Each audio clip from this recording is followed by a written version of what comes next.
All right. Question for this week's a simple one. What do you think of the ocean? It stays over there, I stay over here, and we ain't got no problem. Never shall. Got it. It's overrated. Fergus likes it. He used to want to have a boat of his own and become a fisherman, so. Down now. Probably the only one of this party that knows how to swim really well. Freya's intrigued by what could be down there. Maybe a kaiju to fight her mechs. Who knows? It's not as deep as the mines. You see, we just dig from the mines up until we hit the ocean, and then all of a sudden the Underdark becomes just a really deep underground ocean. Problem Hey, you might solved. be onto something there. Kill all the drow. It becomes, And all the dwarves that might be down here when we do it, but it's a price to pay, I guess. it becomes the underwet. I think that's something else. Oh, moving along. Oh, it must be good if you got Cove to the wins. All I said is I think that's something else. It's a dirty mind situation right there. Yeah, I mean, this is the guy who came up with fucking giant racist, sexist green bean. Yep. He even specifically called out that technically, in a way, pollen is plant sperm. Yeah, I know. We've gone over this many times. We just can't let it go. I can't Look, get it was over brilliant. it. Y'all all loved it. Let's move along. Could be worse. Could be the shadow moist. Oh, God. That just makes it smell in here. So, The dim drip. Yes. does everyone remember what happened last session?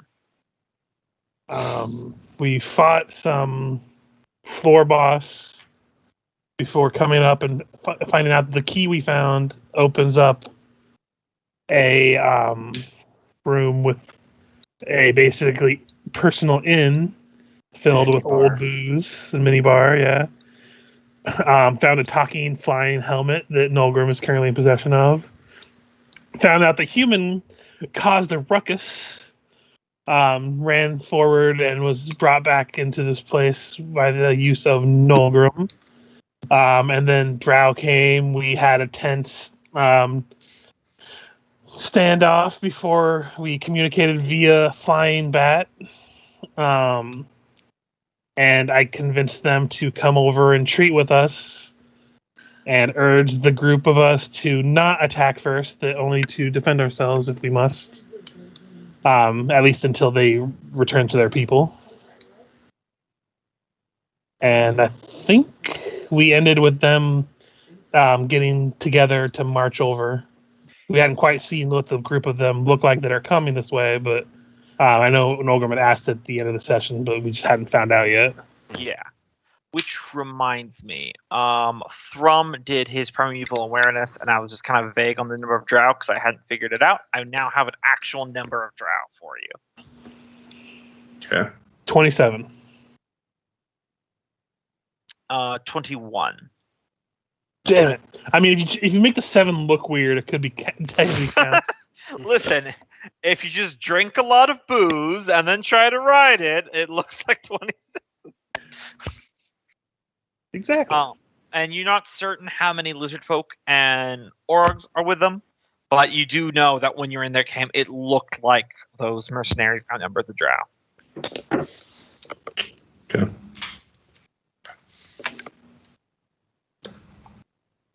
Well, time to roll initiative. Yeah, so they are getting their entourage together, and they're going to start pressing through the geyser field. So you guys still have a few minutes before they get here. Does it look like, out of curiosity, since I know me and Nolgrim had witnessed them, and we had traded with them through the spyglass, does it look like the Tiefling woman is coming with him? You do not see her. Okay. And then I imagine the orc captain guy is coming with him? Yes, you definitely do see him. Gotcha. He's going to have to die sometime. In time. Before, like, as they're getting ready to come over, I'm gonna like turn to the group and like, okay, who can be the most obnoxious of all of you towards the drow?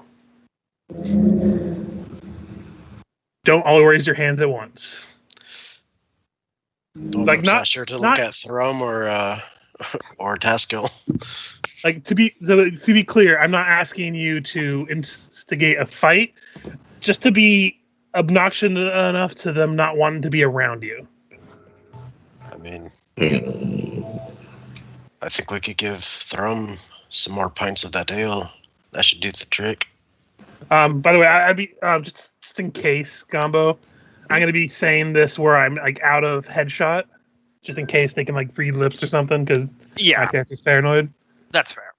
But he's gonna explain to the group in quiet tones about how he wants to try to get the drow leader alone. So he wants somebody to anytime he tries to talk about deals or something, to just be a little bit obnoxious to the point where they might want to move somewhere quieter. Basically, I'm trying to get the drow leader either alone or with less of his entourage around. Then you can stab him. No. Then I can have a pleasant conversation. I think, I mean, really anyone could do this, but I think Thrum is specialized. He's spec'd into annoying drow. Expect it to annoying drow. I mean, it's a niche build, but going into an Underdark campaign, it really has its uses. Yeah, I took a 1-level dip into Crazy Drunk Uncle. Just a one level? That's really all. No, he made It's really all you need. It's actually his background. He took a 1-level dip into, I just don't think they should be president.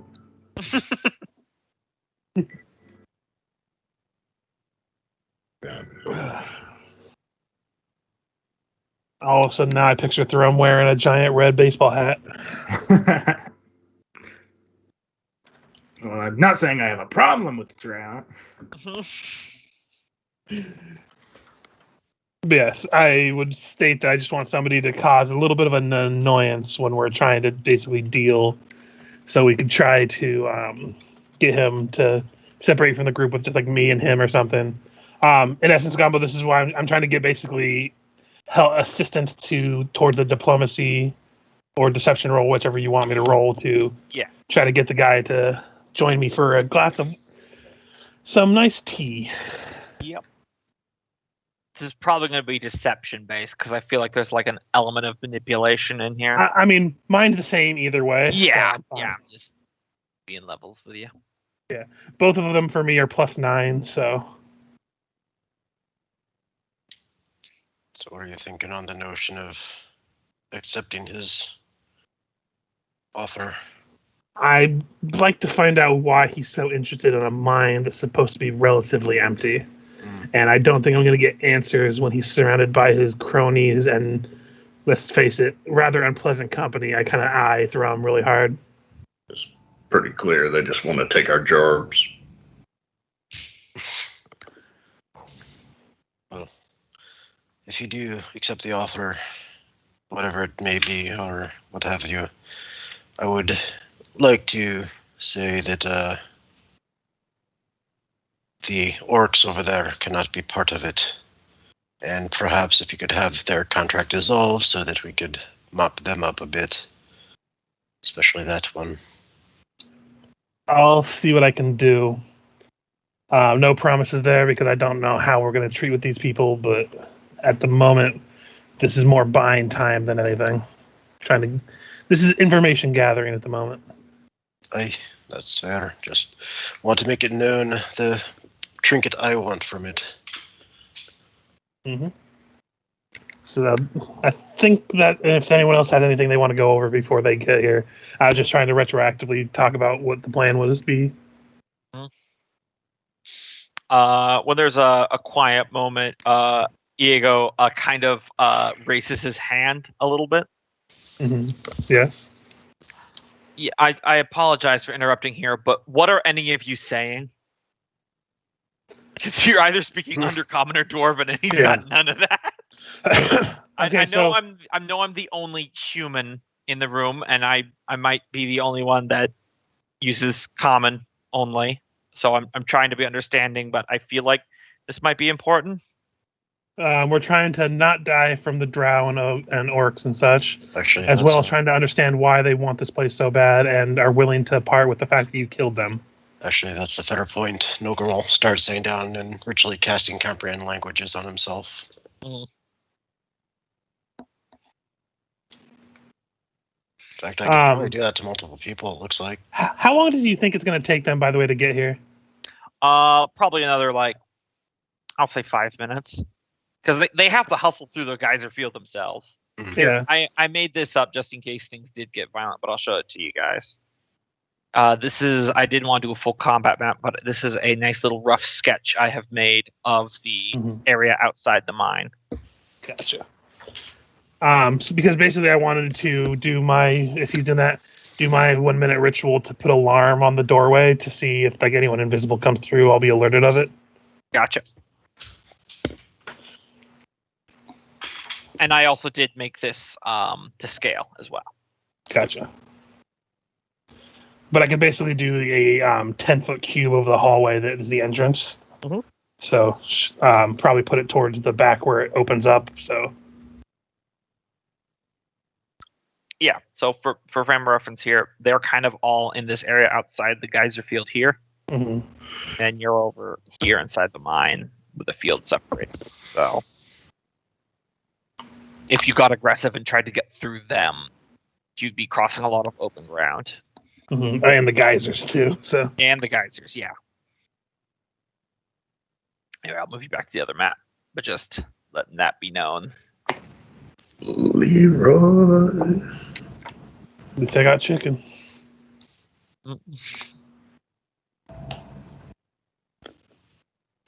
Alright. The alarm spell is just going to be this area right here. Got it. And I will reveal the entourage. You guys should It's a silent one, by the way. Yeah, I figured. Otherwise, literally every time someone walked through it, it would just Bang, bang, bang, bang, bang, Yeah. bang. Did you want to make yourself scarce, Iago, or do you want to maintain close to us? Whatever you think I would be best useful for. I can Stay see 60 behind a feet couple of the big ones, maybe. see 60 feet with this eye patch, so I could try to get cover you from a distance. Maybe take behind my big fucking You guys should be uncle able to here. move his token. You guys should be able to move his token now, by the way. Maybe have him go back here. Yep.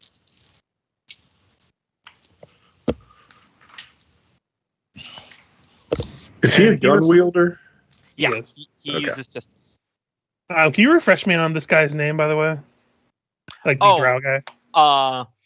Bezer Jezavon. Bazzur. Here, I'll just type it out for you. Yeah, that might be helpful.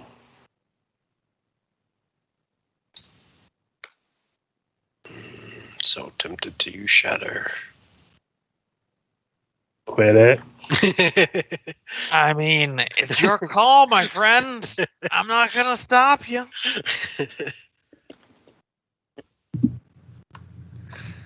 It becomes a reverse dungeon crawl. We inhabit the trapped areas down below and wait for them to come.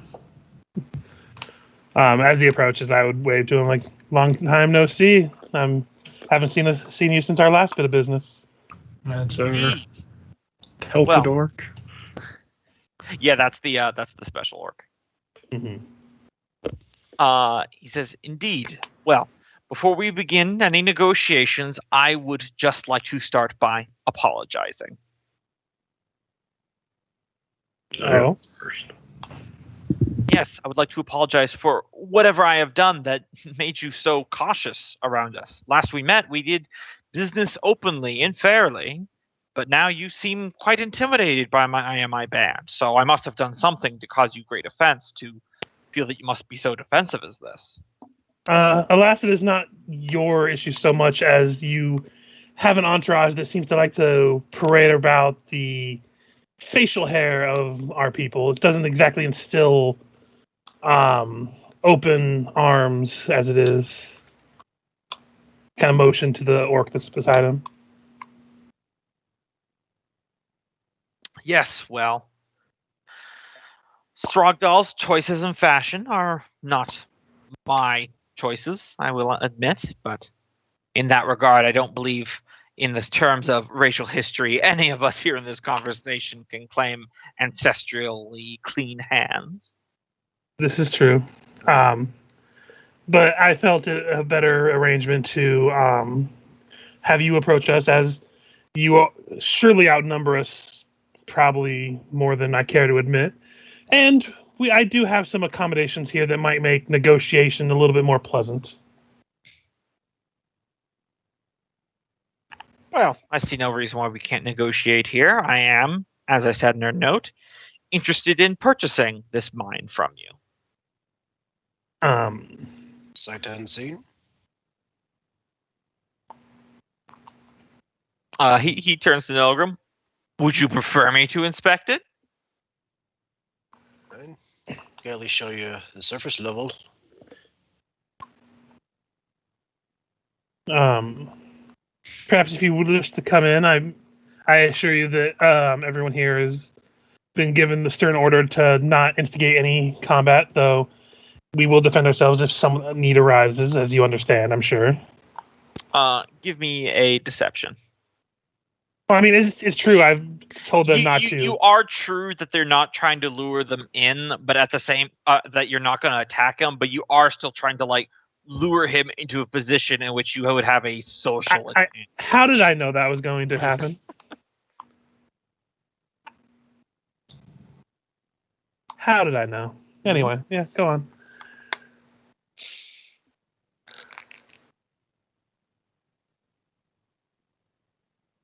Well, I think I am enjoying seeing the stonework from here, and after all, perhaps if you don't wish me to tour so much, it might lower my offering price.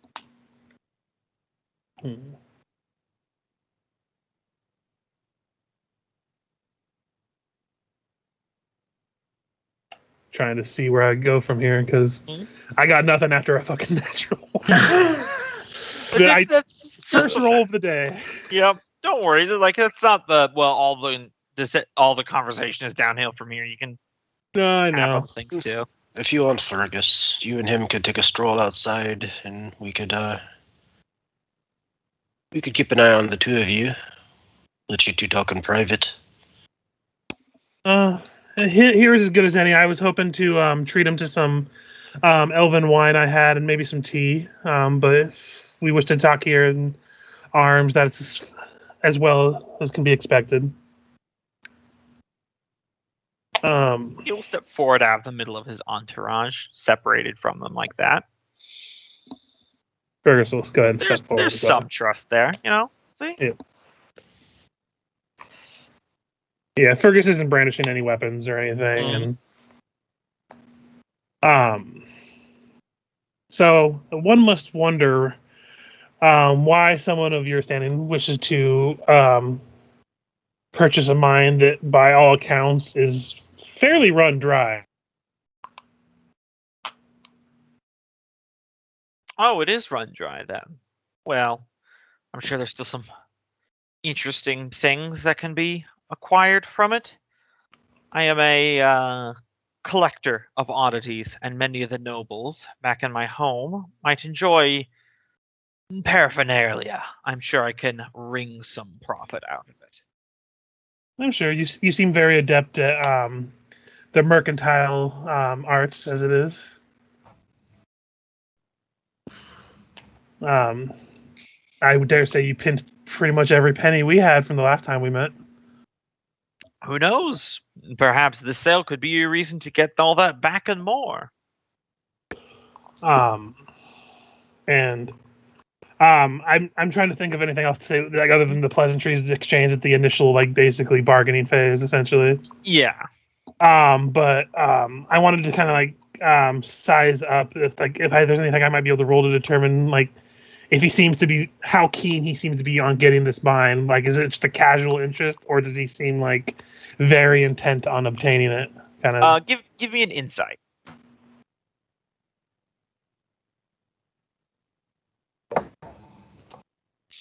$19. It's definitely not specifically this mine, if that makes sense.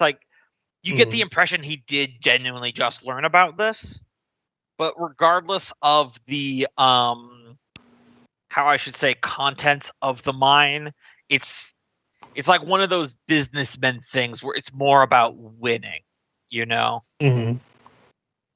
He absolutely could probably wring some profit out of it, but it's an acquisition of a thing is what he's after mainly. Mm-hmm. I am. He continues. I myself am not adverse to parting with the mine, though there are a couple things we need to address here before an offer can be made. There are some bodies of dwarves beneath that we wish to retrieve before we would be considered to sell. You would not have to worry about us trying to escape or anything, as you very well have the front entrance heavily guarded. Oh, I'm sorry if I gave you the impression you were trapped. You and your company may go anytime you wish. We have no intention of keeping you here. Yes, but you might take exception to my human friend that pegged you the wrong sort of drow that he was down here for. Oh, the human that killed one of my mercenaries, wounded another, and several lizard folk. Yes. Well, these things happen. I hired them to be escorts through the jungle here, and we've already lost a few to wildlife. A conniving human versus a dangerous giant reptile. Nah, one thing or another. These things happen. I mean, I take no personal offense at that. That's why I hired them. As long as we can work that into the agreement, I don't see why we can't work something out. As long as you're accepting of the fact that we wish to retrieve our fallen comrades' bodies. I believe we can work that into our accord. Out of character, Fergus is saying that he's amenable to selling the mine. How is everyone else reacting back there? Yeah, I'm not trying to completely steal the show or anything, but I'm just playing it as my character would. Because you're very much in earshot. Oh yeah, he's not trying to hide the. Yeah. I can't remember. Did we talk last session about, as a group, whether we wanted to sell it or not? All I heard was Freya and Thrum shouting no, and then the session ended. Yeah. Well, it's kind of an implied we'd talk about it over the 3 weeks. Yeah. Yeah. And I imagine this is one of those things that we're going to come to some terms that we might think about, and then we're going to depart from each other as they return to their camp, and we mull it over together. This is the initial talking phase. Yeah, I am loath to see it in drow hands, but at the same time, really all they've got to do is wait for us to leave. Mm-hmm, exactly. Might as well profit from it. Mm-hmm. And we can always kill them in the future. Selling your culture. Good to know. We can always come back and take it back from them once we've found what we need. Well, if we were just to lease it out. That's a good idea.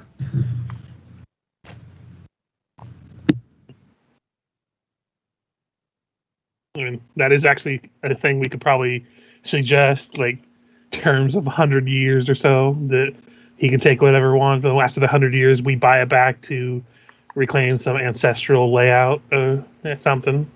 Kind of like that arrangement Rise of the Rumors with the estate on the Foxglove Manor. They get all rights to whatever they recover from the mine, but eventually we can have the right to buy it back for a increase in worth if we wish to after a certain time. Do you say any of this out loud? No. I mean, not yet, because this is like we discussed. Fergus is just trying to get a sense of what this is kind of a little bit of back and forth what we might have been talking about before they arrived or something. I imagine, at least. He doesn't need it for 100 years. I'd be fine doing something like that maybe for 2 years. I'm sure the drow are very long lived. I don't think 2 years is probably like a month for them. Yeah.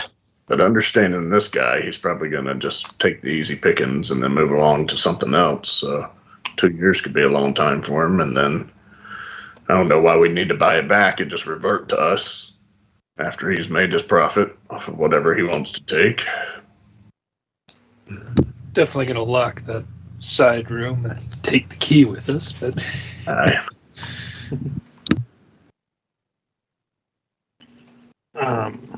We could even tell him just not to go in there as part of the deal. I I'm sorry, imagine just, he's going to take Yes, exception to just that. out of character. You're like, we know you're here to pilfer for valuables, but whatever you do, don't look in the door.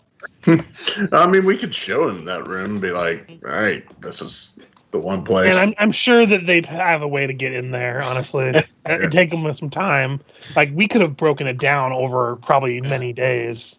now that floor on the third room, don't go in there. There's a fortune in bat ivory.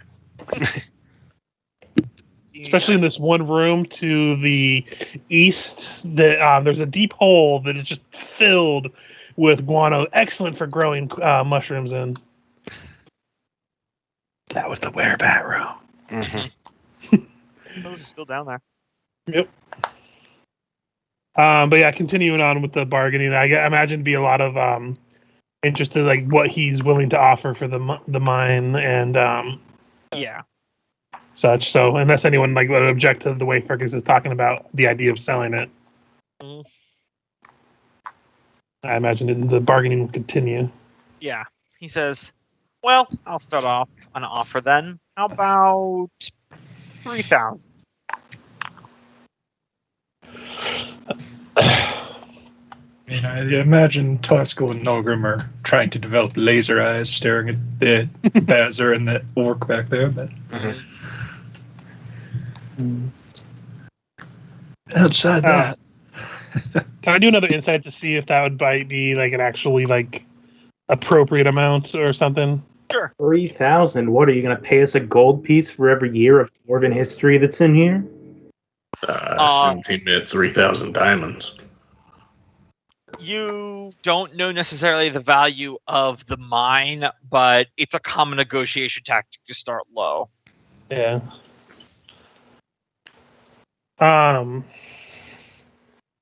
Do any of us really know the value of the mine? Not Actually, really. would he have advantage on that due to stone cutting? Knowing the value of the mine? Not advantage, but he would double his proficiency bonus, which Oh, would okay. take it to a 10, which is Yeah. just going to be my information Yeah. that he is starting low. Gotcha. Yeah. I mean, 3,000 is nice, but that's like a medium quality magic sword, you Mhm. know? In Bazir's shop, he sells one scroll that's worth 2,500. Mhm. So, So yeah, when he suggested 3,000, Fergus kind of just playfully says something along the lines of, "Sir, you wound me. I think I can wrestle that much out of my uncle's beard." mhm. Surely we can do. I'm trying to think of what could be a high estimate to kind of barter between. Yeah. Surely it's not worth a penny less than, I don't know, I'm going to say 15,000. Mhm. Yeah, Start really high. So Yeah, there's some back and forth while they're doing that. Just the verbal repartee. We don't need to do every beat for Yeah. beat. So what's everyone else doing behind them? Taskel's laser eyeing Bazir. Nulgrim's laser eyeing Strogdal. Mhm. Grum, Freya, how you doing? Thrum is being the water. Mhm. Frey's kind of begrudgingly just sitting in her mech. She doesn't like this deal that's going on. Mm. just picture her inside the mech with her arms crossed. Mm. The harump face.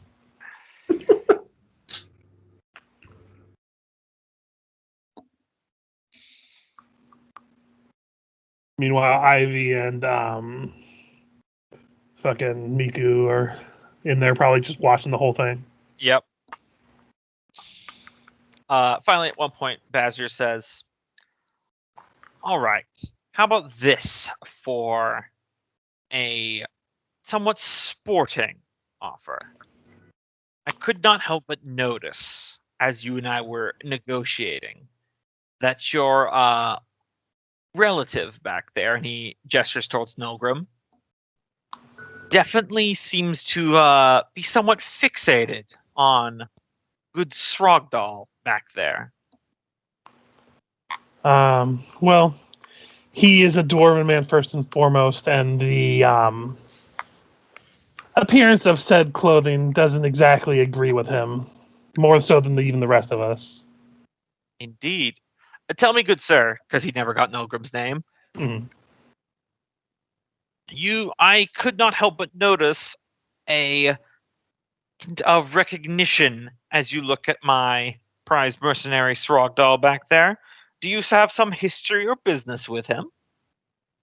Not personally, no, but he wears his crimes openly, so I can't help but take offense to it. Ah. You underestimate me, good sir. I come from Drow society, and we can always smell when someone's blood is up. You wish violence upon my mercenary back there, do you not? I'd say justice, but in this case they're one and the same. What is justice but violence perpetuated by the current power base? But I digress. Here is my offer, turning back to Fergus. Mhm. As part of the transaction, your man back there gets to have his wish and do single combat with my man. Now, obviously, regards to the outcome, we wish to have proper reparations. So how about this? I paid for Strogdal's services a very hefty sum. He is highly sought after. So if your man manages to, say, kill him, as he no doubt wants, I get the mine as reparations. You get what you want, I get what I want. If my man manages to kill yours, then, well, then, of course, I would have to pay you a sum of money. We see how quickly the Drow betray their allies. Fergus turns back to Nolgrim to get his opinion on this matter because it does quite concern him. No girl can give the expression that he's interested in it, but something to kind of hash out in the sidebar. He would turn back. We wish to consider this if you might give us a day to decide of the decision. It goes without saying that regardless of what we decide upon in terms of the agreement, we do still wish to recover our ancestral people from beneath the mine that might have died during the calamity that befell Dammerhall. I assume you don't begrudge us for reclaiming the bones of our ancestors. Marketing them would have been interesting, but very well. Though, before I take my leave, as you discussed the bargains I put on the table, I would like to both ask and remind you of one thing. My question is, do you intend to settle here? Provided that we do not purchase this land from you. We do not, though we did have plans to perhaps use it as a base of operations, but your deal does seem promising, so we might waive that. In my assumptions are correctly that you and yours are a traveling band, and you will no doubt be moving farther afield at some point. At some point. So I wish to just remind you of this, my good sir, that I am offering you this deal as a courtesy. If I had truly wished to be frugal, I would have just simply waited for you to leave and pilfered it after you were gone. I am going through this transaction as a sign of respect and to avoid that famous dwarven wrath I hear so much about. So as you consider my offer, do keep that in mind that what I do offer to give you is significantly better than the nothing you could have otherwise. After all, you could turn me down, and I have no intention of stopping you from leaving. And then I just pilfer it anyway. Well, do think about what I have offered, and have yourself a pleasant rest of the evening. And then he returns to his entourage there, and they prep to start heading back through. I forgot, by the way, that copycat journal. Does it still work if like a page is torn out? No. Okay.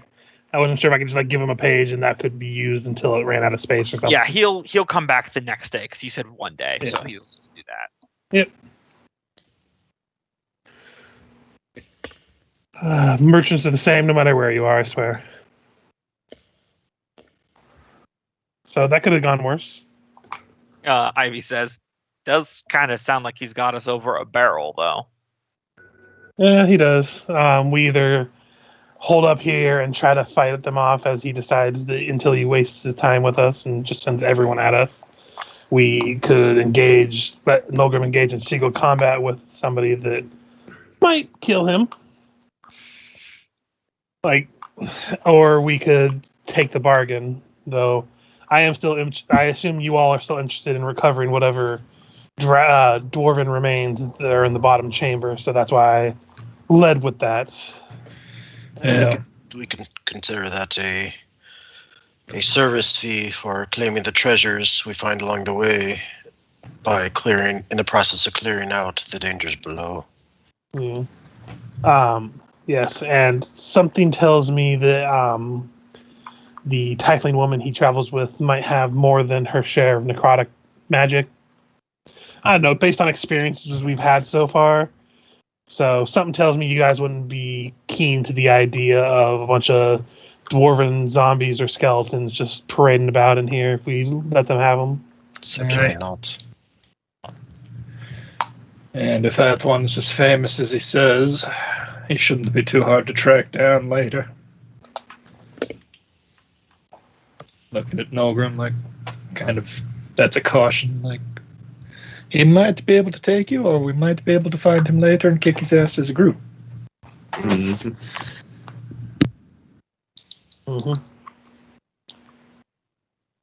I guess that really boils down to Nolgrim's choice, though, is what my character was alluding to, at least. Guys, did we clean out did we finish this dungeon, so to say? No, one more floor below. Fourth floor still. I am not so reckless as to insist on a one-on-one combat if if there are future opportunities to claim the debt. But When worst comes to worst, we still have that crystal that can revive you. I would always advise against making deals with someone who so quickly sends their ally down the river. I'd look more toward something that can help us on our journey than settling a debt, but that may come up later. This guy keeps coming around. We leave, and him and Trogdal come into this mine and pilfer it for what it has, and they've both committed a crime. We would have just reason to hunt them down after that. Well, Mhm. if we do make a bargain, I don't feel that Bazir would be technically committing a crime because it amounts to trade. There's nothing to argue about the fact that the orc has committed many deeds that he probably should have to pay for, but so far, as he has said, we have had nothing bad to really deal with Bazir. I have a feeling Bazir and his filthy kind are always going to have to find their uses down here in the Underdark. Always going to have to be around. If we get rid of him, some other slimy guy will fill his niche, and then we'll have to trade with that one.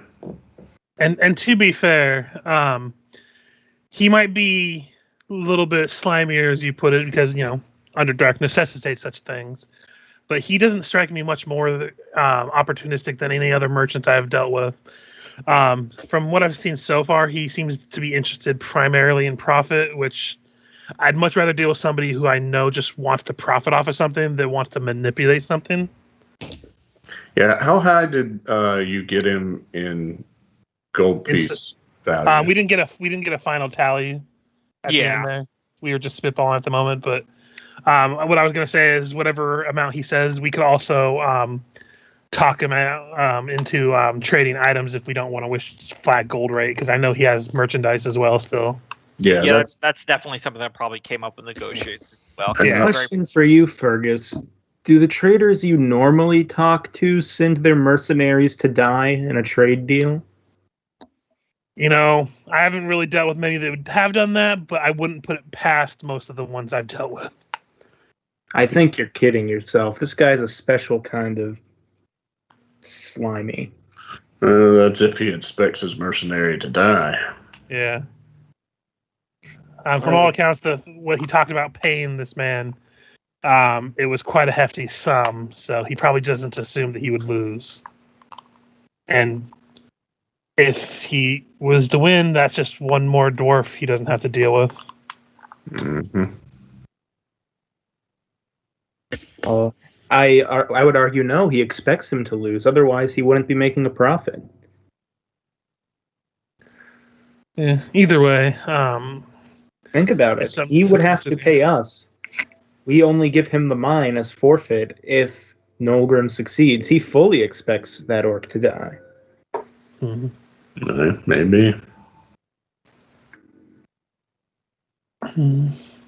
By the way, can I get a sense of something, Gombo? If I'm not sure if I would be able to tell by the mood based on the previous encounter and this one. Does it seem like the orc leader is keeping the other orcs in line to where they're unruly, or would they seem to be as motivated and cooperative without him or not? You haven't seen them keeping them in line. They don't seem very unruly. Okay. I know from previous roles that you guys have done, Orogs, the Underdark orcs that have the gray skin, are in general much more intelligent and orderly than normal orcs. Mm-hmm. I mean, like any group, the larger number of them, the more unruly it becomes. But he is definitely the leader of the group. But they were all standing there, not making a lot of noise. Well, he might even benefit from him dying by not having to pay him for this latest escapade. This is true. Either way, we have a day to think of it. I know Nolgrim has something to do because I'm not going to decide for him, but I think there's always going to be another time we could deal with this orc. Ivy speaks up. I mean, I see what Freya is saying, but then there's also the other way to think of it. If that orc does kill Nolgrim, then that's one less defender of the mine if we refuse to leave. And then he could just come in and take the gold that he pays us as reparations, and it's like he never lost it. And he does know Nolgrim's capable of some magical means.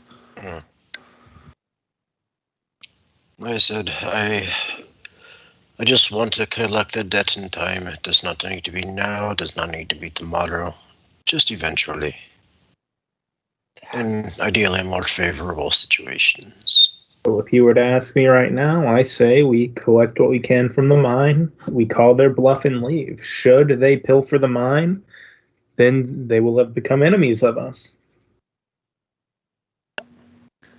Well, I mean, that also means we have a day, or rather, even not even a day, a night to go down, clear the final level, and leave.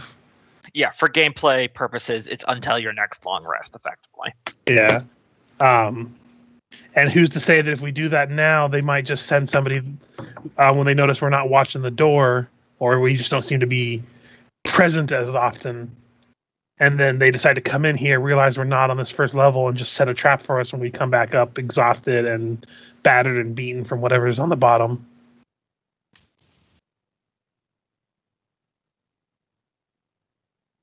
It's one of those risks either way. I think making a deal would behoove us. That would buy us the time and the deal to go and remove the bones, collect the bones, and clear out what we need to that's evil. And perhaps, make the sale a temporary one, a lease of dwarven territory. It'll give us time enough to recover as a society, and by the time, whatever time frame we put in place is done, we'll be ready to move in. Mm-hmm. I We like could that even make idea. it enticing for him that, like, elves live for like hundreds of years, right? Yeah. Like make Long the time. offer for make the offer for like 25 or 50 years or something, and offer to pay back double what he pays for it. That should entice him enough to be interested and willing to sell when the time comes along again. And, And by that time, we should be in a better place. Hopefully, he does kind of air quotes. Ivy speaks again, or he just agrees to that, pays you less now, and then when the time comes, just doesn't give it up, and then Yeah. you just got fleeced. I don't know how things work on the surface, but there isn't exactly a central authority to enforce his leases down here. Well, it's true. This is more of a gentleman's agreement kind of thing, and whether he breaks it or not, that just either way would give dwarves cause to decide to claim it regardless. In Uh, 5 honor years an from agreement. now, there will be an authority to make sure that contract. And as we've said a few times, nothing's going to stop them from taking it once we continue on with our journey. So at least this way we get something out of it and have a means of reclaiming it. I like the lease idea, and with the lease, there's no need to buy back at the end. It's not a sale lease back. We just do a lease. He gets it for 3 years, however long he thinks needs to pilfer it, and then it returns to us. Yeah, I will propose that, but I will say, regardless if he goes for it or not, I think the best bet is just to take the offer of trade, Aye. and then on the agreement that we can go down and reclaim our lost comrades, and then leave. Yeah, that way we get something out of it. We haven't sold away a future mine for our And- people, and I would probably also amend it. We keep whatever we find on our way out the door, out the back door. Ivy says again. I mean, how will he know? Yeah, Was because supposed if we to don't be say here? anything, That's true. toss That's it true. in the bag of holding, it looks like we left with the same stuff we came in with. Yeah, stick That's your fingers, Nelgrim. Just That's fair. logic. It like Miku doesn't understand commerce the same. It's always like amongst the Zan, it's just like I exchange this thing that's useful for that thing that's useful. Only with outsiders, not even within their own culture. So he doesn't really have an opinion. And Diego is just deer in the headlights because it's been a 10-minute discussion in Undercommon. Speaking of, can Ivy even communicate with him? No, not at all. has she I already? would be stolen much more Douglas's? comfortable with the lease agreement than selling it. I will propose it, but who knows how he's going to go for it. And then, if we don't have the ability to enforce that in 25 years, then I think we've failed. There are dwarves all over the continent waiting to come to Dammerhall. I agree. Just gives us legal means to reclaim it. Either way, if you have anything you want to prepare tonight to prepare for whatever might happen tomorrow, I would advise to do it.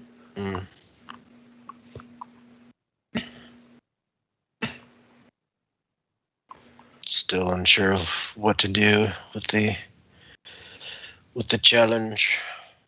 I don't know how I fare on one-on-one combat versus somebody that has definitely taken a lot of lives. If you do decide it, just keep in mind that I can cheer you on. I mean, I might be able to yell some tips at you, but I'm not going to jump in at you. In Do you character, also still have that? I have my advantage at range, so I can just yell at you to give you advantage on things. Yeah. You do also still have that. What was it? The golden finch or the golden something that would let us revive you should you actually be struck down in combat. Yeah, that's the mountain heart that does that, and then you have the clockwork thrush, which you can use to send a message to tell the other dwarves that you've reclaimed Dammerhall. Okay, got it mixed up, but yeah. Yeah, same thing. You knew what you were talking about. Yeah, I've heard some pretty terrible deals, Nolgrim, and I've been foolish enough to accept some, but this one might take the cake. In regard to the duel? Mm-hmm. Mm-hmm. Yeah. I've not been in a full-on like death-defying confrontation with orcs, but I'm pretty sure I've been punched by one, and they can pack a wall up even in the best of circumstances. Yeah. Well, even if you win, boy, I mean, you win, they get the mine. How the hell does that work? That's a terrible deal. I think You risk your life to give them the mine? That's just stupid. I I'm think risking. that means that the drow there isn't as unknowing about our religion as he might claim to be. Mm-hmm. No, he probably knows quite a bit more than he's letting on, but I mean that's just a smart thing to do regardless. I'm not very good at that.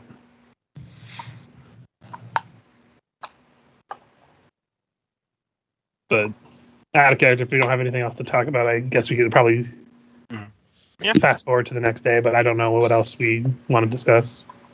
Yeah, this is all in your guys' hands. Yeah. No, I think as the night kind of progresses and Walgram's just kind of thinking deep in introspection, he'd probably ultimately decide. I think I'll not take up the offer on the fight. It definitely does not seem on the right terms.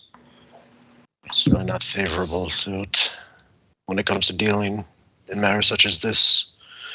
Mm-hmm. Gombo, quick question, if I could pick your brain. Absolutely. That hole that goes down to like the next level or whatever that we found. Yeah.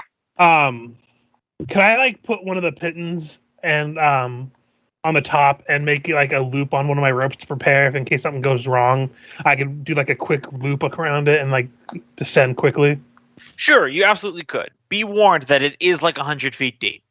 Yeah, but if I have like a 60-foot of rope, Yeah. I could go down 60 feet and risk the drop if for something really went south. Yeah, you can absolutely do that. No rules necessary. Yeah, it's just a precaution. I don't even know if I'm going to use it, but Yep. One of those things. I'm trying to use my inventory, like I said, MacGyver-esque, but I'm starting to run low on stuff. Yeah, I understand. Yeah, I would leave the alarm spell up for the night, obviously, right there. How high up does the ceiling go on this entryway? About 10 feet. Okay, so it does cover the entire Yeah.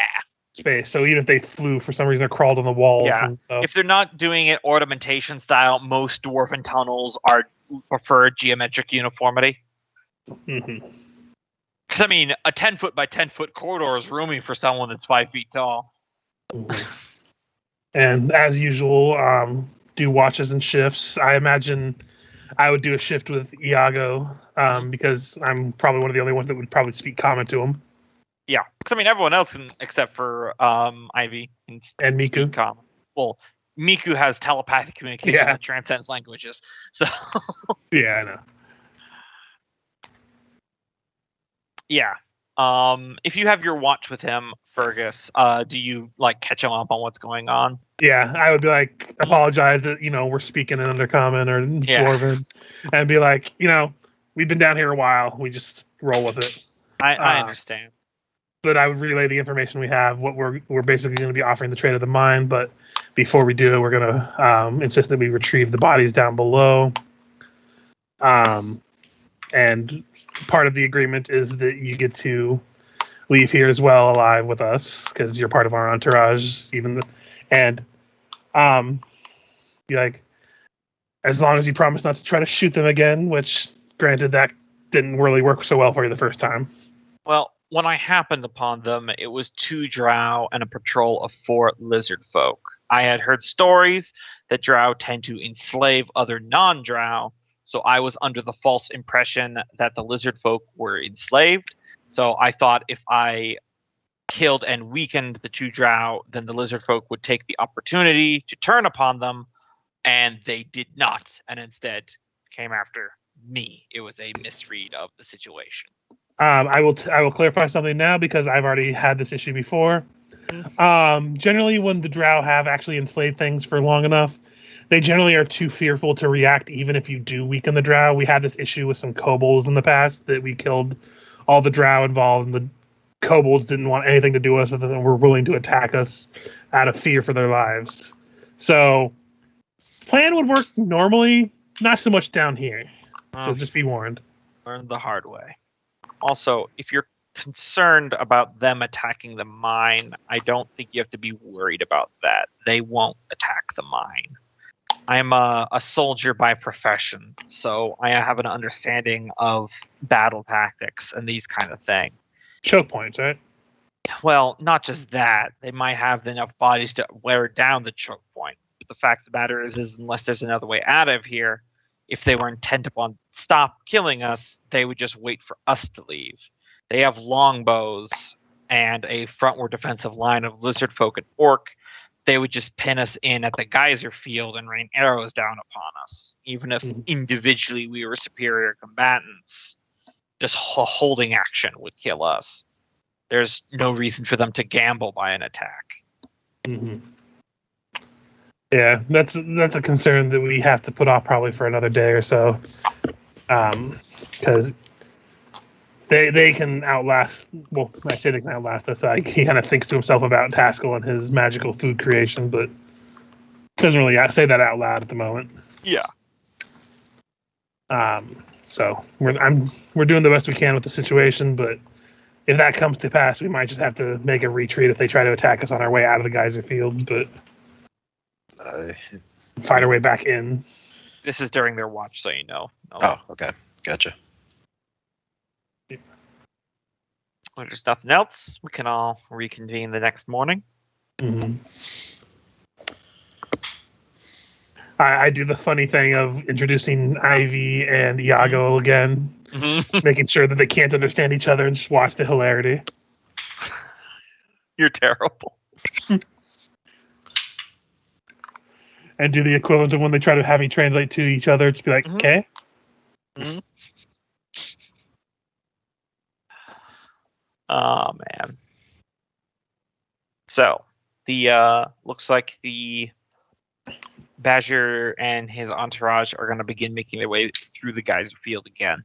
Mm-hmm. If there's any preparations you guys wish to do. George! Nolgrim would have made sure to do Caprian language on himself, and if there's time, anybody else that wants it.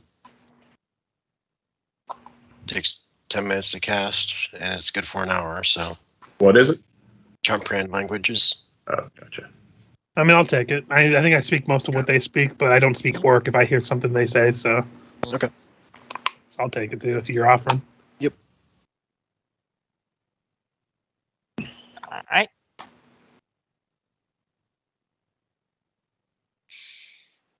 Badger steps up again. So, are we prepared to do business now? Thought over my offer? I believe we've come to an agreement that we're willing to forego the trial by combat. We're willing to trade for gold or goods. Your man is unwilling to fight? Alas, we have many days ahead of travel once we do eventually leave here. We don't really wish to risk his life, and to be frank, even if we think he could take your orc, it doesn't seem a sensible thing to do. Practical and respectable. Milgram, give me a perception.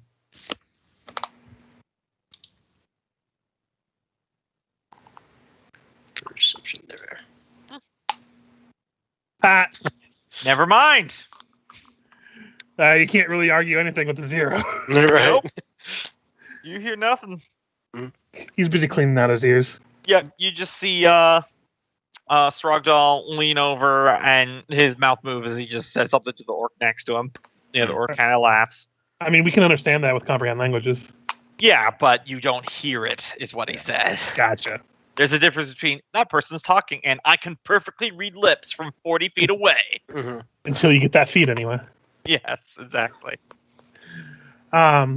So, we talk about how we're willing to trade for goods and the remainder in gold if we wish to barter it that way. And then he's willing to barter goods. That's not an issue. Yeah, we talk about that. We talk about how we still do want to retrieve our dwarven ancestors from below. And speak of I do broach the idea of making it a lease that after a certain amount of years that we have the option to buy it back for I'll just say for double the price of what he offers. He flatly just refuses the lease idea. Yeah, I had a feeling. Kind of shrugs. Can't blame a guy for trying. Indeed, I can't. But the winds of change blow quite often down here in the shadows. I would prefer something more permanent if we are exchanging. I can see that. It was broached. The topic was broached, and we figured we should address it. But yeah, if you can agree to our terms, I think we can do business, and we could retrieve our ancestors and be out of your hair. Do you? He basically also broaches the. Would you like to come talk the finances over a glass of wine, maybe some tea? Give me another deception. Yeah. You Here say it's comes the same the number natural. either way, so it's not a natural one. But let me But see. still, it's still an 11. It's a natural 2. The dice have not been kind tonight. Yeah. Anytime I try to do something cool with deception or persuasion, it's always this way. I'm It's cool. disappointed in myself. He got a natural 1 on his insight, which means he's a 9.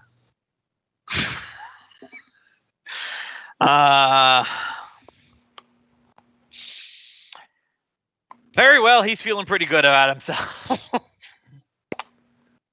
I would very friendly offer him and take him, make sure that he knows that, it's basically a business transaction. So I would take him, and I'm not going to try to deny him taking someone else, but yeah. I try to do that thing where it's clear that it's just going to be like a one-on-one thing and take him to the bar down there. Yeah, he'll take. I would have locked that behind us and held on to the key because I wasn't going to let him know we could get in there. Okay. I mean, if that's the case, I'll take him somewhere else and just sit him down Indian style. Mm-hmm. Basically, I'm just trying to get him separated from the group of them. If you guys haven't picked up, I'm trying to offer him that forget me tea. Yep. He'll bring 2 of his drow mercenaries. Can always go to this nice little wooded outcrop. So yeah, if he was gonna bring them, I would have probably Nolgrim and Ivy accompany. Golden Mines, now with Arboreum. But yeah, I don't know, probably find somewhere that's nice and pleasant. Closest thing we can have to a pleasant place around here. I don't know really where to pick at the moment, but we can hand wave that because you do notice that after he and his 2 drow bodyguards cross over your alarm spell, approximately 12 seconds later, there is another silent ping on your alarm, even though that you don't see anyone. Mm-hmm. I don't look back, but I kind of take a note of it. Yep. But yeah, probably find a place to sit or at least relax against a wall or something and offer him some tea. I have enough for that. I imagine I have some other basic tea stuff, so yeah. I don't know how you want me to do that in terms of. The mercenaries are getting restless. Well, they just have to take a better formation. Their leader just went in there.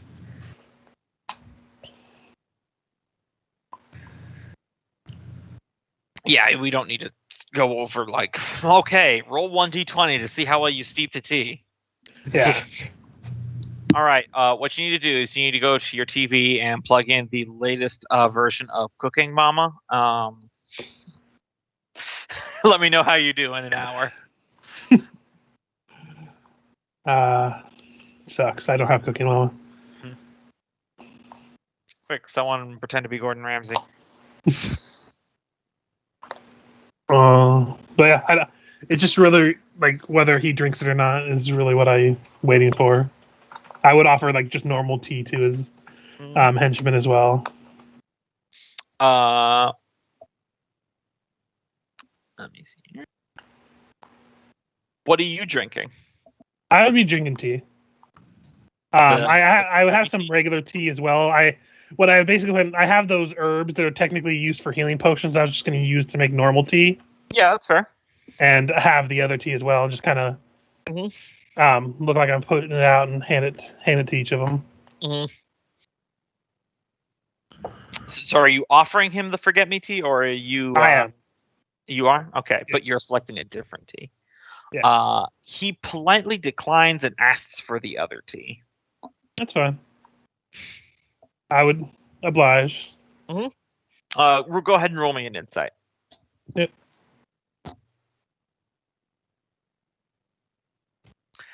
It occurs to you that perhaps in Drow society, poisoning each other's drink is a mite bit common. Yeah. So when you're I drinking had a something feeling. else, that's like natural reflex. Well, I was trying to get to is I was trying to do a sleight of hand thing, but I forgot to say that. So then you can do that. That's fine.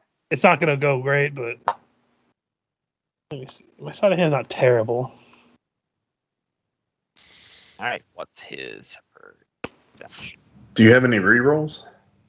I don't think we have those in this game. Okay. Motherfucker, he got a 10. Okay, you succeed.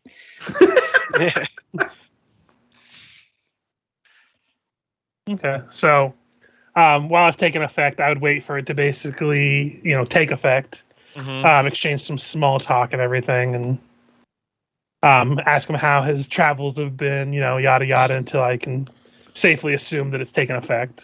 Yes. I'm trying to think of. I had some stuff that I was going to ask him, but we've already kind of gone over some of it and stuff. So, so I got to ask, a businessman that seems to be as successful as you, I can't imagine why you would want to, why you would want this mine so bad. I mean, if it was up to me, I wouldn't really care one way or another. But my family is very keen on at least salvaging some profit from our ancestral home. Persuasion at advantage.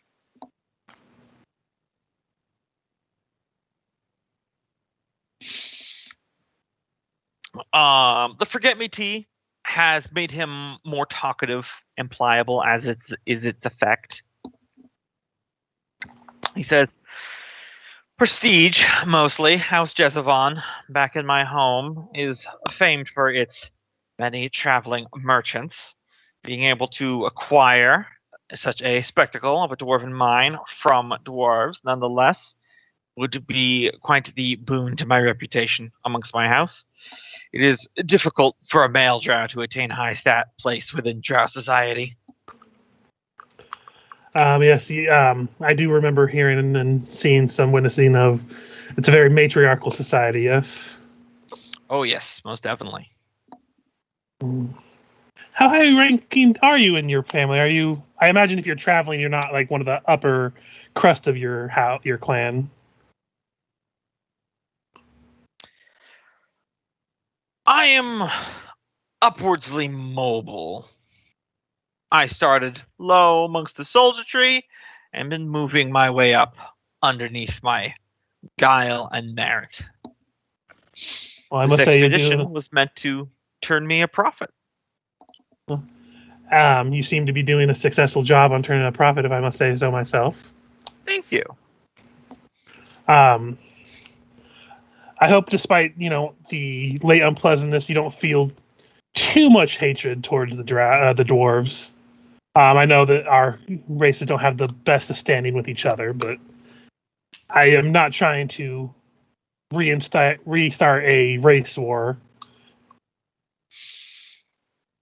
I'm basically trying to gauge on how he thinks of the dwarves themselves.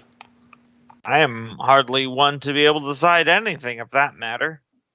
Don't officially represent my house in anything, and my house only follows the orders of the queen.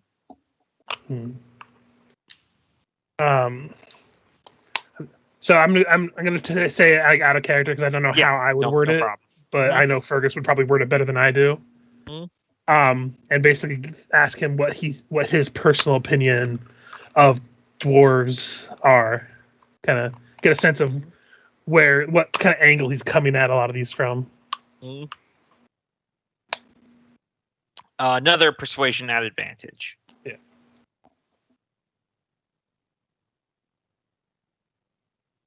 Okay. Shrugs. Oh, you sometimes come across as materialistic little fuckers, but I don't always get the impression you know what to do with everything you acquire. Fergus would genuinely laugh at that Mhm. and be like, "To be honest, I have no fucking idea either. I'm So not if- the most. I'm not the most dwarfy of dwarves. If you haven't noticed." I have. So if I could turn your natural materialism more towards my benefit, that's usually my goal when interacting with your kind. I mean, I expect nothing less from a successful merchant, so I appreciate the honesty. I'm trying to think of anything else I would ask him, but Mm. I'm running out of ideas. I'm not sure if you'd allow me to probe the peanut gallery here. Yeah, I'll let some light metagaming. If anyone else has any ideas of questions I could ask him. Does he have any plans for the mines? Well, I think I already asked him that he's. Well, I know it was just for status, but I wasn't sure if Okay. he.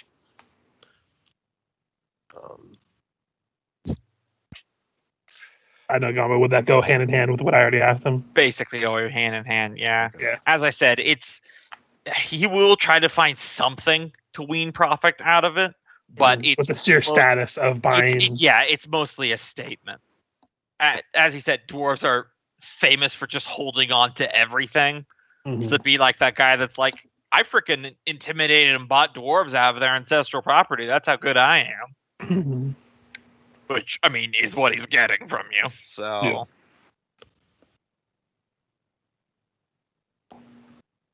So, unless anyone else has any ideas, that's why I was opening it up. If Michael or Cope or anyone has any, or kind of if you have any ideas of questions I might ask him. Do you think you can kill him right now? Well, my last question I'm going to ask him when this is over is, do you think that your orc could have taken Nolgrim? Oh, nice. Okay. I'm going to ask that at the end, but I was just asking before we did that one.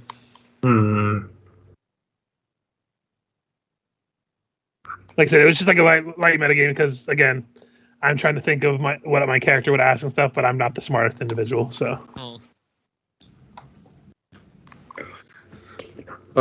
Could you do like a diplomacy roll and Gombo if there's anything we're really missing if he rolls high enough, or you could give him like gathering information kind of roll? Like what's the vague topic? Because that's definitely something you can do. Yeah. But like, yeah, that's what I was trying to think of vague topics. Because there's a difference between like what is immediately plot relevant and what's just some general like what's going on in the world. Well, here's I have how much do we as dwarves know about drow like society? Yeah, that's what actually was a couple of things I was going to ask. So while if other people are thinking stuff, I do actually have one now. I would like to like probe him about how the drow reacted after the whole thing with Dammerhall and whatever happened to it. See if he has any insight towards that or anything he could give us that we don't already know. Yeah. To answer the question you put in the chat there, Thrum, you followed. already know that he followed Iago. Oh, that's right. Yeah. So I'll save you that one. Fucking orange bird flying over here.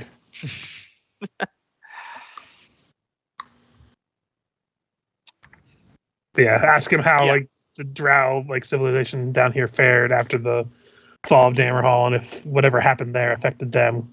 Basically also trying to probe if they know what happened to Dammerhall. But do in a roundabout way so it doesn't seem like I'm like, hey, did you guys were the drow responsible? Huh? Yeah. Go ahead. So I know what happened to Dammerhall. I just want to make sure that you know. Yeah.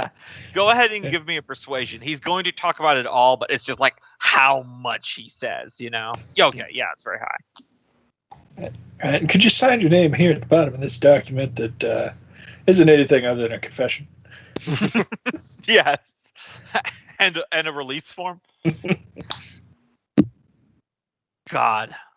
I just have to say, great thing about starting working at Costco, they didn't make me sign any release forms. Freaking Activision made me sign like 4 for everything. And Costco's like, well, here's your paycheck. You can tell everyone about what goes on here. We don't give a shit. As long as you know, as long as you tell them that we're a family. Nope, they don't even say that. I know. Costco's not that bad. The best I've gotten is we're all in a foxhole together. I'm not sure if you know what they are, but in here in Sacramento area, there's this restaurant, grocery store called The Nugget. Yeah, I've heard. And they are run like a cult. Yeah, like if you don't go to the company dinners and shit, apparently they like alienate you and fire you essentially for not being a productive member of the crew. Oh boy. Yeah, so those are the kind of people I'm like, ugh. Yeah. Anyway, yeah.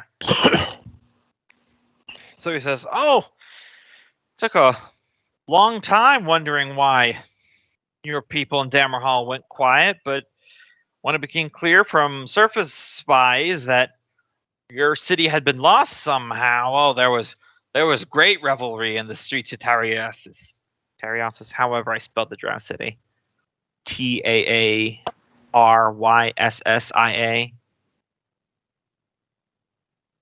And I don't think I spelled that's this one. tiramisu. New plan. Every nation in the Drow Society is named after desserts. Yeah, no Okay. apostrophes. It can't be that important. Yeah. Okay, Akira Toriyama. Oh wait, that spells queef. Campaign over. Good night. Rock's fault. Everybody does. Mine caves in. There was a great revelry on the streets of Queef City. We can figure out how to pronounce that later because Yeah. namings are weird. Yeah. I think that was one of the names from the book as well. I need to check. Teresia or something. I don't know. Yeah, it's Tarisi. Yeah, Teresia. That works. Let's go with that. I think I dated a girl named Teresia. Probably. That was your Wait, fifth was that wife? your fourth wife? What? Or was it my fifth? Just after Tammy with a G. Where's the G? It's silent. I don't know. I never found it. Yeah. Oh my god. All right. This is how we never get sponsored content on YouTube. Oh, like our one subscriber who's gonna ever do anything or even Yep. subscribe. He just listens occasionally, like these fucking idiots. How did this one come back up on my playlist? Anyway. Yeah. Yes, of course, that's when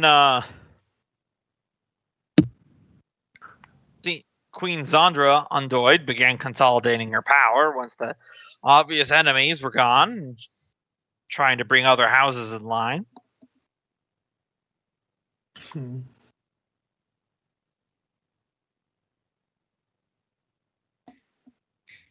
Yeah, you definitely get the impression he doesn't know what happened at Dammerhall. Yeah, that's fine. And like out of like, did we know the queen's name? It's in not Taskell's, Nelgrim's Book of Grudges. I don't know if you shared that or not. Okay. So even if we can just hand wave that. Like, yeah. So. Thrum was like, what are the areas of worth around here? I imagine that'd be a little pushing my luck with a merchant trying to get free rumors that even without this, he'd probably be pretty clammy about that. Well, you could word it on like what other areas of worth is he going to pursue next? You know, make it about him. Yeah, I'll try that and do that thing where you're kind of singing somebody's praises and asking them what's next down the old rabbit hole that is Bazur's caravan. Yeah, give me another persuasion.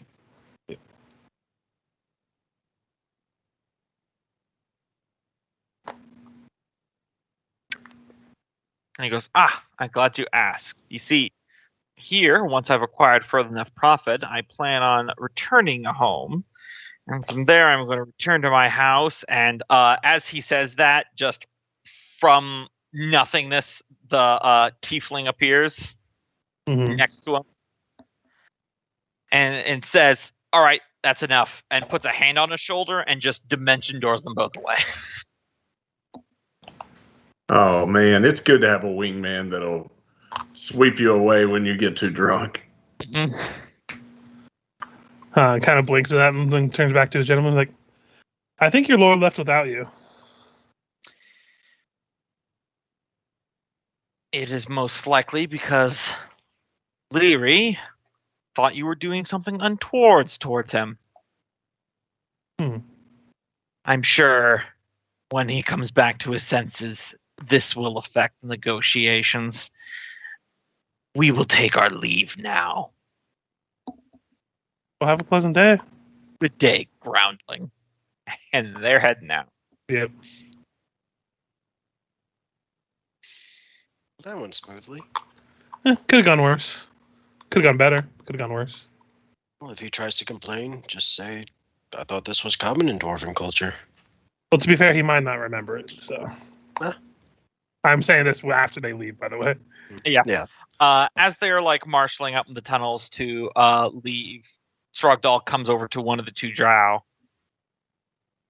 And he says something in Orcish, and the drow responds in Orcish. It's just kind of murmuring. And then he gives a loud laugh, and Strogdal turns to the other four Orogs. And he says this loud enough that you guys can hear it, but it is in Orcish, so only those with comprehend languages understand. Mm. He goes, "Did you hear that? The stunted groundlings weren't even bold enough to try to assassinate him when he was alone. Oh, cowardly to the last." And all the orcs have a good laugh about that. As they're walking away, Fuck he's it, like, let me fight him. Yeah, he's like, I think that's why they have such long beards. It covers up their lack of balls. Once again, this is all in Orcish, so he's just not caring about saying stuff because he assumes that you probably don't know what he's saying. I can't help it. Fergus, because he's fairly clean shaven. Well, I don't have anything covering myself up. What did that say about my balls? I just kind of give him a smile. That they're cold. Flash him. But yeah, I just strike that relaxed pose with a grin as he walks away. I'll pick a fight with him. Why is he running away? Oh, he stops in his tracks and he turns around. One of the drow has to reach up to put a hand on his shoulder, but he just kind of gently shoves him off. He goes, well. One of the little dwarves actually has some spirit in him. You would be careful, little one. With Bazir going scampering back to the wagon, why no one's here to tell me to do something otherwise. Maybe you'd like to take that little pubic hair and add it to my collection. Fergus, just turn away. You don't have to be responsible for what happens. Plausible deniability. Unfortunately, I am still in the process of dealing with your boss, so why don't you scamper on back to your betters and leave the talking to real men? Of course. You wouldn't want a few naughty words to get in the way of you getting your shinies. Harry goblins the lot of you as he's turning around. Those are called bugbears.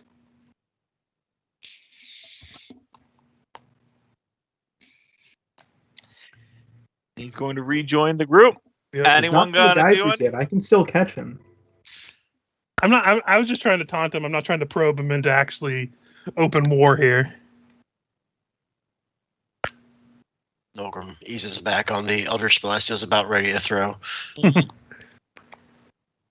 He sheaths his fingers. Well, only time will tell whether or not this kind of messed with our plans, but I don't know, I couldn't resist. I've had if that tea in my bag for who knows how goddamn long. no one does anything, they depart. Milgram would probably step outside and just watch, see how Come they on, if fare. we prodded him a little bit more, we could have in gotten the him to geysers. attack us. Maybe fair game. Hey, I thought I did a pretty good job considering I wasn't actually trying to get him to strike me. Y'all could have insulted him all you wanted. I didn't know what he was saying. Yeah. Yeah. Probably when he started speaking to Virgus, he did switch to Undercommon. Yeah. But the initial insult was in Orcish. You. Yeah, Freya mostly just referring to him having stopped and like turned around.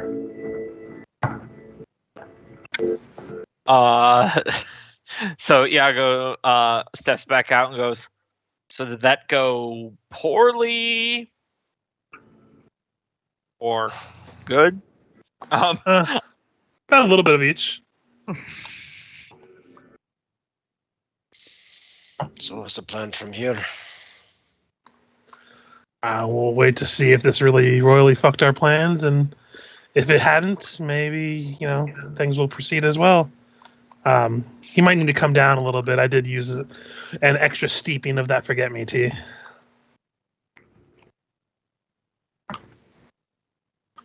Ivy says, so are we just going to sit here and wait for the reprisal, or are we going to go finish up down here, or are we running? I wouldn't mind finishing up downstairs and quit dilly-dallying with this posse.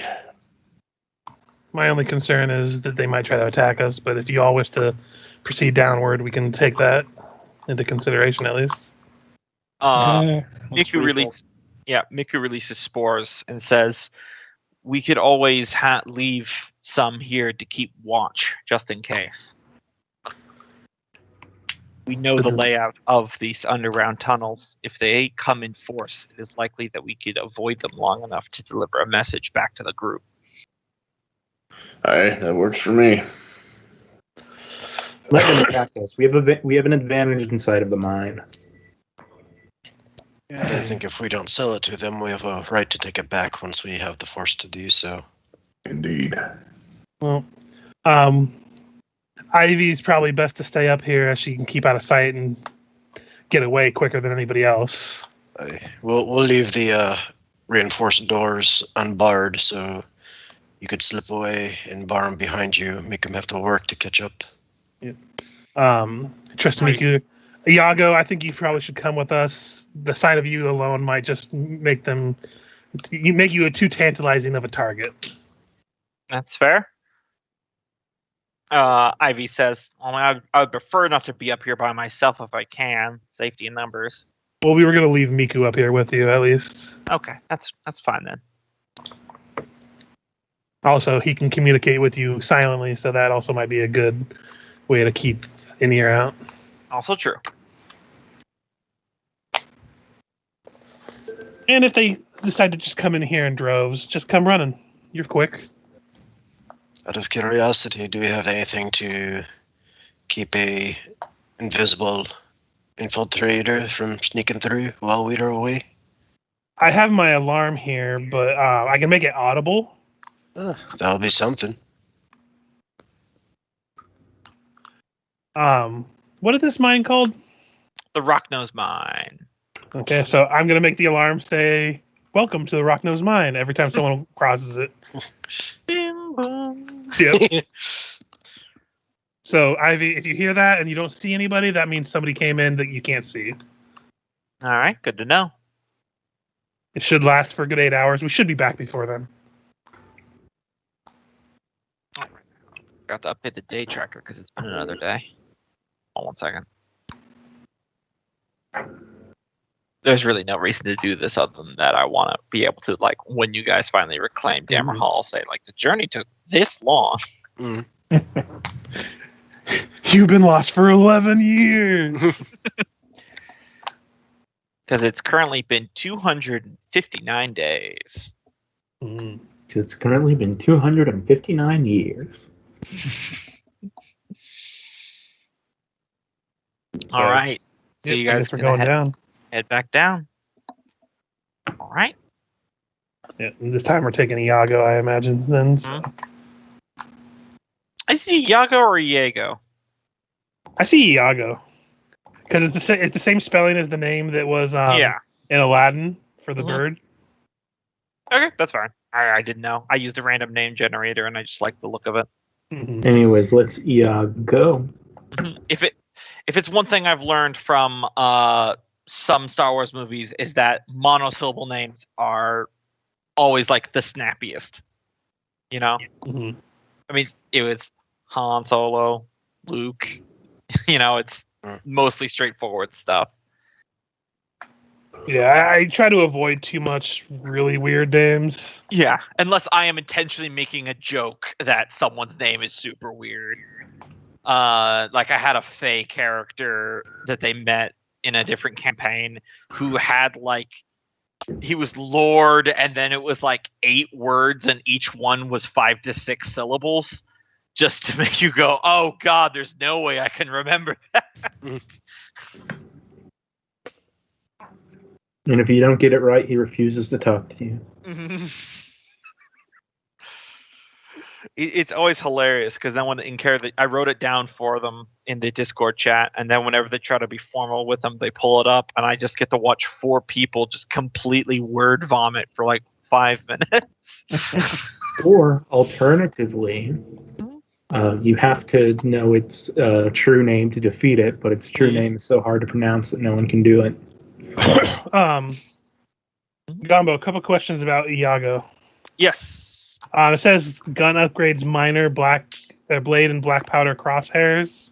Yeah. And then double up. It doesn't really say what those do. Yeah, it was hard to cram everything in there. It's the Renegade archetype, if you want to look it up on the 5e Wikidot. Mm-hmm. And the crosshairs, I believe, is he can sacrifice, so long as he hasn't moved, he can choose not to move to gain advantage on attack rolls, if I remember correctly. Let me pull it up. I'm bringing it up. Yeah. You can welcome to add those in. I was just rapidly putting all that stuff together because, I mean, if it wasn't for his sheet, then I've got a million other sheets to make too. So let's see, scoundrels with weapon of choice, firearm upgrades. There we go. Mm-hmm. Is this a good time to take a bio? Yeah, I would say so. All right. It started pouring outside over here. It wasn't raining when we started, but it is fucking coming down. Ooh, he has sharpshooter. Mm-hmm. Yep, that's a dream for me right now. And does he do touch attacks? No, that's a Pathfinder thing. Touch isn't even a thing in 5e. Okay. Gombo, I'm not sure if you've ever seen it before, but eventually when I get another level up, I'm going to finally get a feat. Mm-hmm. Because I'm going to wait to get to 20 decks for a while. But the feat I plan on getting is the one where during a short rest, you can give a speech and gives everyone temporary hit points equal to your level plus charisma. Mm-hmm. I can't remember. It's inspiring leader. Yeah, that's a fun one. So pretty much anytime we take a rest, I can just give people, like, for instance, at this level, it would be just 12 or 10 temporary hit points every time we rest. Mm-hmm. So it's a fun one, and I was trying to go for ones that weren't just in like sharpshooter, for instance. Technically, would be the best choice. Yeah, sharpshooter I just got for him because it just kind of works, and he's a fighter, so. Oh, don't worry, I plan on getting that someday. Yeah.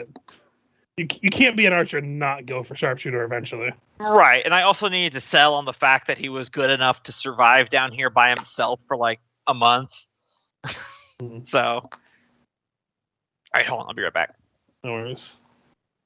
All right. I have a question too, Gumbo. Are these the guns he have like single shots? They are single shots, but he has a ability that lets him ignore the reload property on pistols. Gotcha. If I remember correctly, let me look at his sheet. Because I believe that's what the one of his gun his archetype abilities lets him do.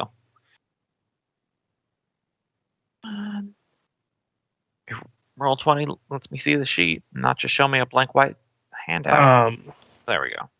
Okay, it doesn't like ignore the loading. It just this archetype just gives you a gun, Yeah, and then that's right. you can make two attacks at 5th level with the gun. Yeah, I ruled that it just lets him ignore the loading property, and he can just take 2 attacks. Because I liked my gun rules slightly better than the ones I mean, there. it's the same thing, really. Anyway. Yeah, his pistol does 2d4 rather than 1d6, essentially. So. Yeah, but I mean, like the attack action thing, it's the same thing. 2 shots at 5th level, 3 at 11. That's just a fighter getting multiple. Yeah, it's just a fighter, so that's why I wasn't worried about it. Yeah, it seems unnecessary to add that to it, but whatever. Yeah, it was ignored loading. Temporarily only released online one, so. Legends of Runeterra, Dark Tides of Bilgewater. Mm-hmm. Yep. But I think haven't heard from Kenneth then. I never left. Then I guess we're all back. He never leaves at all. Just when we're not in session, he just sits there and waits for a week. So wait, does that mean he's the one that's trapped in the computer and not Cope? Have we been wrong this whole time? No, he's just really patient. He's like one of those ancient turtles you see that just moves one step at a time, just waiting. He does not wait. He lies in wait. Anyway, so I just fast forward you guys back down to the boss room where all the dead minotaurs are. And let me guess, initiative, or are we going down another floor pretty soon? You're going down another floor. I was just moving you guys here. Can I do a knowledge nature on those vines? Yeah, absolutely. What about survival? Probably more of a nature thing, I would say. I mean, I was just gonna say, could I roll as well or assist him? You could roll as well, I'd say.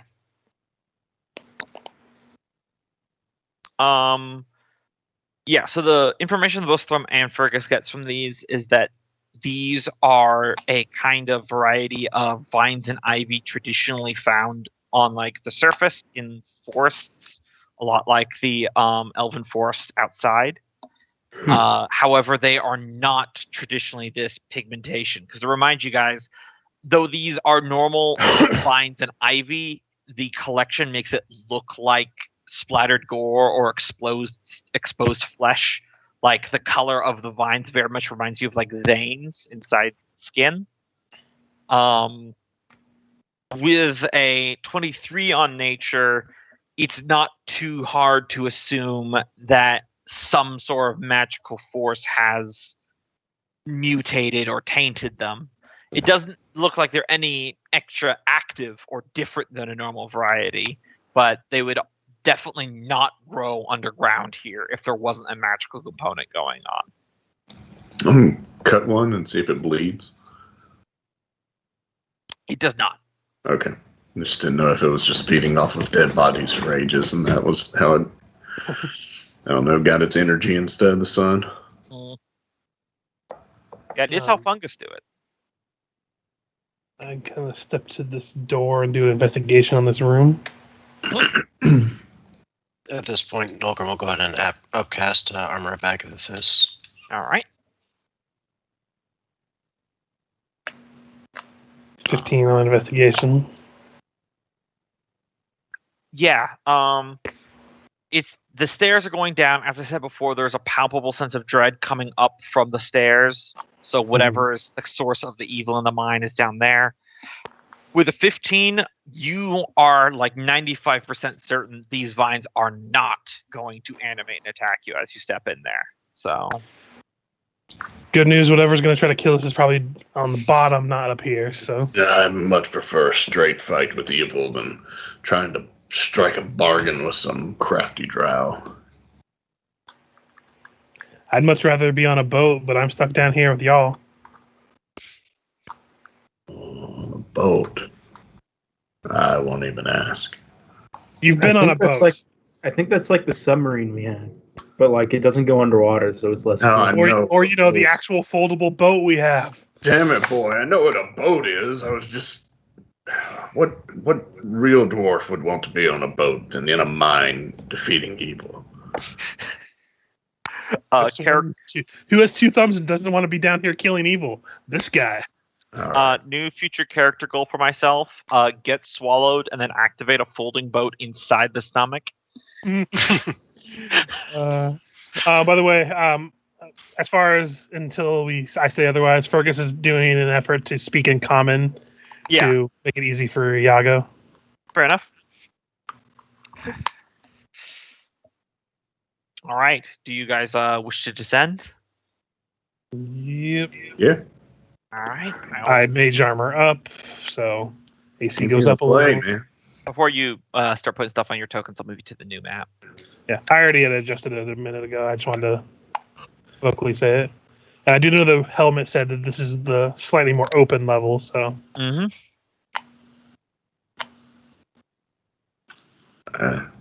It's got a All right, strange, gang, split up.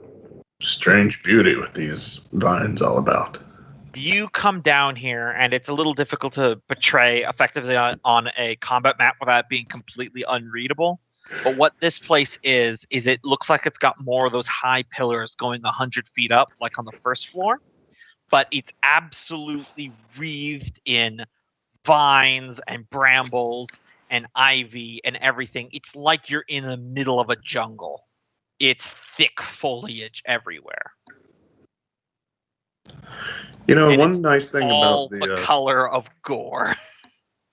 the way you did the dynamic lighting, you kind of, if you look at it and suspend disbelief, the columns, the black kind of looks like the columns rising up hundreds of feet.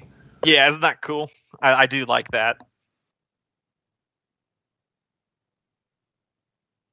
So I'll bring up the initiative here for you guys. Well, it looks like we got walls of branches and stuff. Ain't no go south tonight. Man, the dice do not like me today. That's like the 3rd natural one. That's odd. Oh, yeah. So odd. Completely unprecedented. Wow, you have my permission to drop something heavy on them next week in Pathfinder for that one, Richard. And it's okay. I already punished Loki's character last time, so. Yep. Oh, y'all, poor Loki. The night after y'all killed his paladin on here, his paladin on Diablo died. And we're playing hardcore, so it's just gone. Right? That's poetic in a way. Wah, wah. It's okay. At least this paladin came back, granted in the smaller package, but you know. Yep. Wait, she came back as a man? I mean, no, but good try.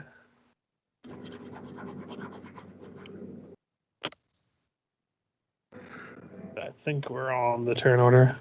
Yep. Okay. Which way? That way. All right.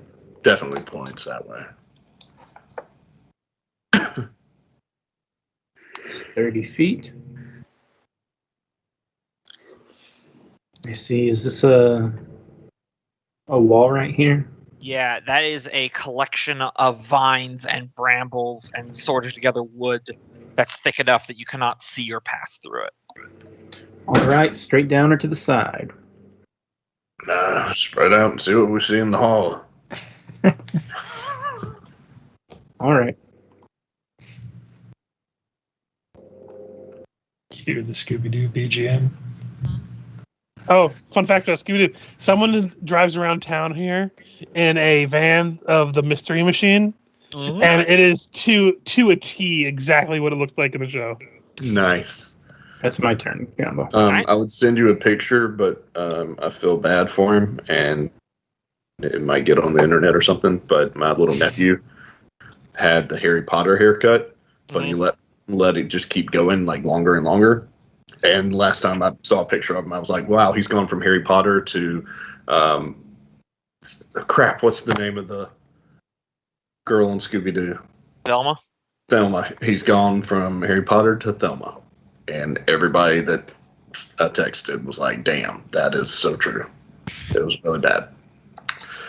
Good story. All right. Mm-hmm. Give it a couple decades, and he'll be cousin it.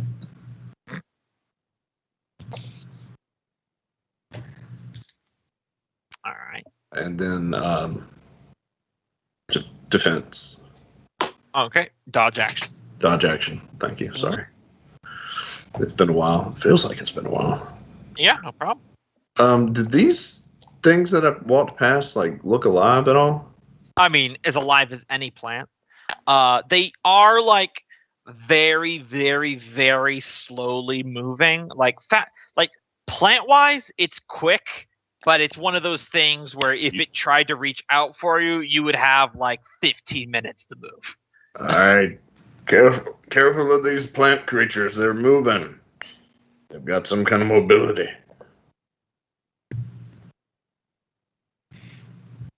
Yeah, it's probably some plant demon, given how much of it there is. I've heard of this. It was called kudzu. Iago? Iago, stick by my uncle. He likes to get hit, so it should distract any enemies that might go for you. So I'm just gonna have him go this way. I can't see from here, so however it takes to get him closer to the Thrum. So I think that should be fine. Yeah, it should be fine. The Thrum likes to take a beating. Pascal. Mm-hmm.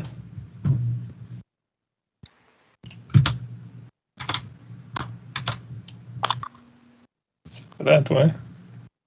It's another vine wall down this path. And I'll go ahead and keep the caution up with the dodge action. As we explore the large, probably not empty room, but it's just a greenhouse under many, many miles of haunted mine. Fergus. yes, many greenhouses often appear to be charnel houses. 25 bonus action to get to here. And let's see. Do the rest of my movement to get to here. And that'll be my turn. And it looks like these over here to the east are blocking off these tunnels up here. Yeah, I would call out that I see some tree vines blocking off near me and Freya that seem to loop to another path that's open. Sharp right turn is what I'm saying. Before it is Nulgrim's turn, a voice that you guys recognize for when he communicated with you before, Xanadrath, the Wicker Demon, echoes throughout the hallway, seeming to apparate from everywhere, from every angle. He says, "For centuries, I have combated the Wood Elves of Avasha Lane. Though they have thought they have slain me many a times, they do not understand how deep my roots run." And that's that turn. Oh god, he's monologuing at us. Nope. Oh my god, if these are his roots and he's all the way up there.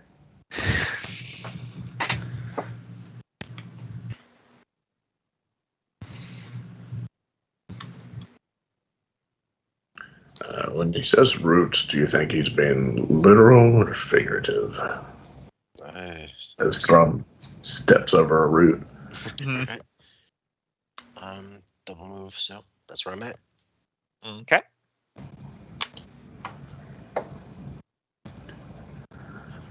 Freya.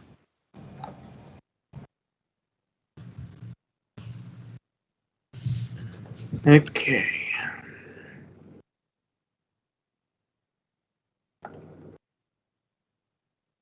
I like that this background sound I have has like the buzzing of flies. It really sells the idea of it.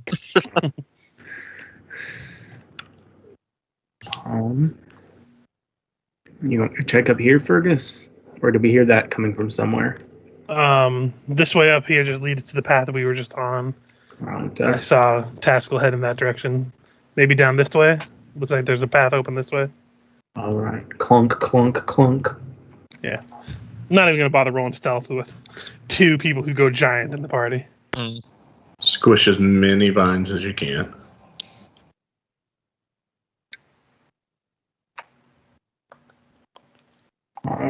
And well, there's more vines down here. Is it blocked off? It's There's like a Block- really narrow gap right there, like a smaller creature could fit through. so kinda. Well, I saw a path the opposite direction, so maybe we might need to take a retreat. Try another path. It's my turn. Rum. Alright. Let's see, 10. 20. Alright, this way is blocked off here, Nolgrim. Keep heading down. Right. And then he'll take the dodge action. Diego. Someone else other than Richard could move him too. It's like a communal thing. Yeah. He'll just move down there and have his pistols ready to shoot anything he sees that isn't a dwarf. Yep.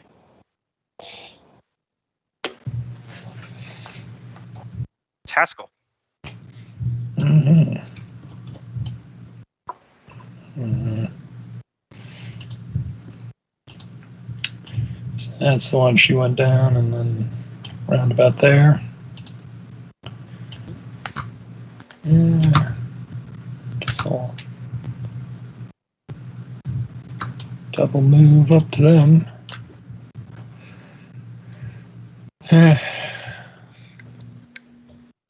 It's a maze. Lovely. Oh, did I forget to turn on Explorer mode for you guys? I'm sorry. That was supposed to be a thing. That was not my intention. This one was actually supposed to have Explorer mode. So, you'll have that for the future now. Oh.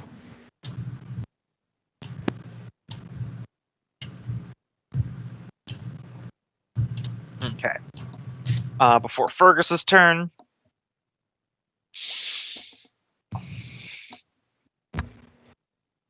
Xanadrath speaks again.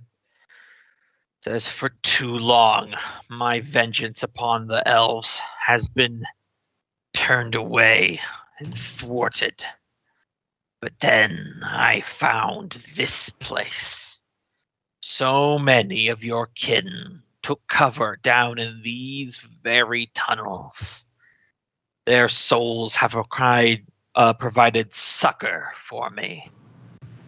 My roots have run deeper than ever, and my powers have only grown."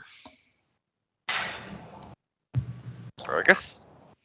Well, if he couldn't defeat the elves, I'm not very worried about him.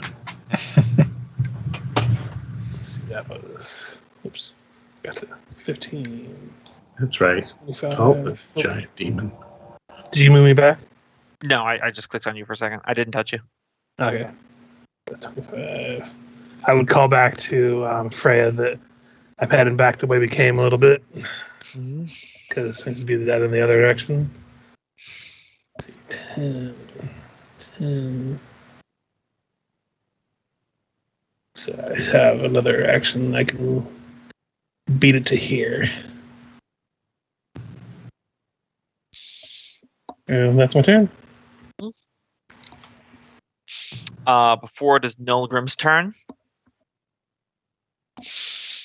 He says, "Your people are always so greedy for the material. But allow me to show you the true value of your short, miserable lives."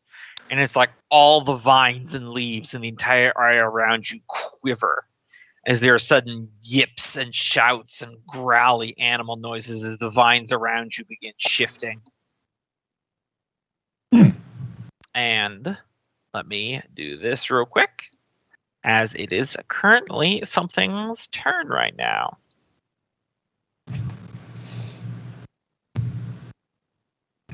Is that the thing I see kind of Something over wretched. here?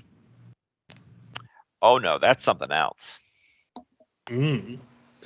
I just can barely make out that red line, so I'm like, oh, that's not good. And Gamba's fun. My because- character wouldn't see it right now. So Thrum, near you, you probably are the first one to see it, and then Freya sees something very similar.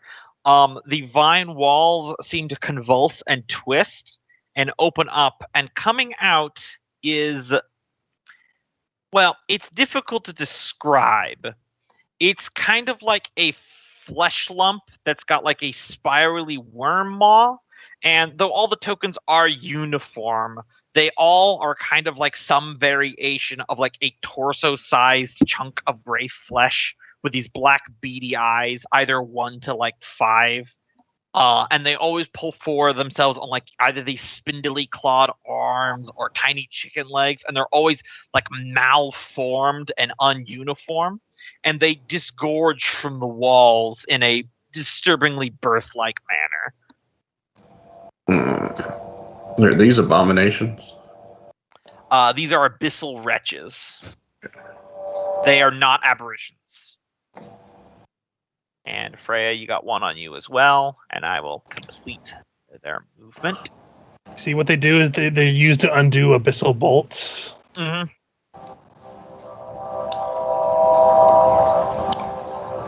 And believe me, you don't even want to know what abyssal bolts look like. Could you turn down the music, man? I mean, you can't adjust that manually on your settings. The master music volume. Yeah. No, I mean, Cope. Can't you hear that? That's picking something up on his end? Only for just a second. Let me know. Yeah, I turned it up a while back, so if it's too loud, just let me know. Is that better? Yeah. Okay. So far. I think my headphones just canceled that out a little bit, so I didn't really hear anything. All right, so all those suckers just appeared. The two that are behind Taskell and Nilgrim there had to dash to get where they are. So these will be 2 attacks on Thrum, 2 attacks on Freya. So first up is Thrum. 1, 2. One hit. You take 4 slashing damage as its freaky worm maw bites into you. Mm-hmm. And then Freya. 1, 2. I assume the 20 will hit. Yep. 9 slashing damage to your suit, which I believe is the blue bar. And it is now Nilgrim's turn. Doesn't it take? Oh, it didn't attack Nilgrim. Never mind. Actually, yeah, he'll go ahead and 5-foot step back. Or I guess there's no 5-foot step, but he'll move There is back. no 5-foot step, it's just movement. Yep. So if he wants to attack of opportunity, he can take it. Okay, 1 second. Okay. 15. Miss. All right. We'll go ahead and fire a pair of Eldritch Blasts at this guy. Okay. First one That'll hit. and second one. All right. He's dead. You just exploded. All right. One down. Freya. Yep, that's my turn. You're gonna have to send more than worms to beat dwarves. Oh no, not the worms. And these worms have horses.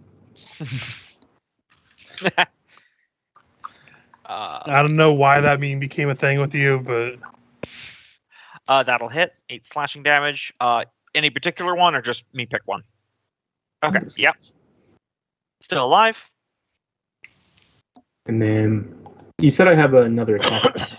Yes, only in your suit. If you are ever out of your suit, then you only have 1. But in your suit, you have 2 attacks. Yeah, that kills it. Just splat it.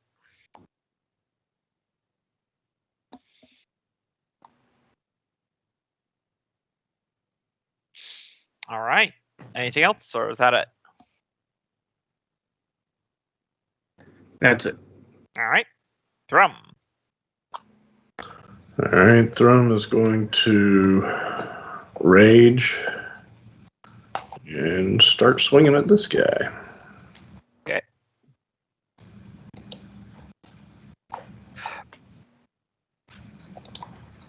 I assume the one directly to the west of you. Yes. Right. That'll hit. And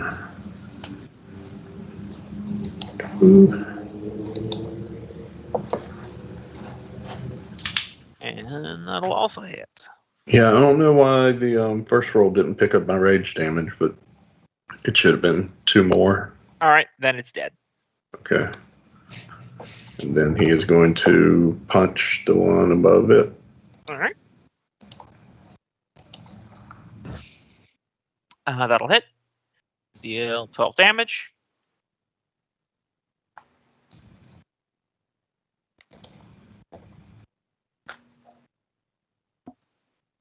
Alright. Iago. Imagine he's find the one closest to him. Probably. So a couple shots, pistol, That'll hit. 8.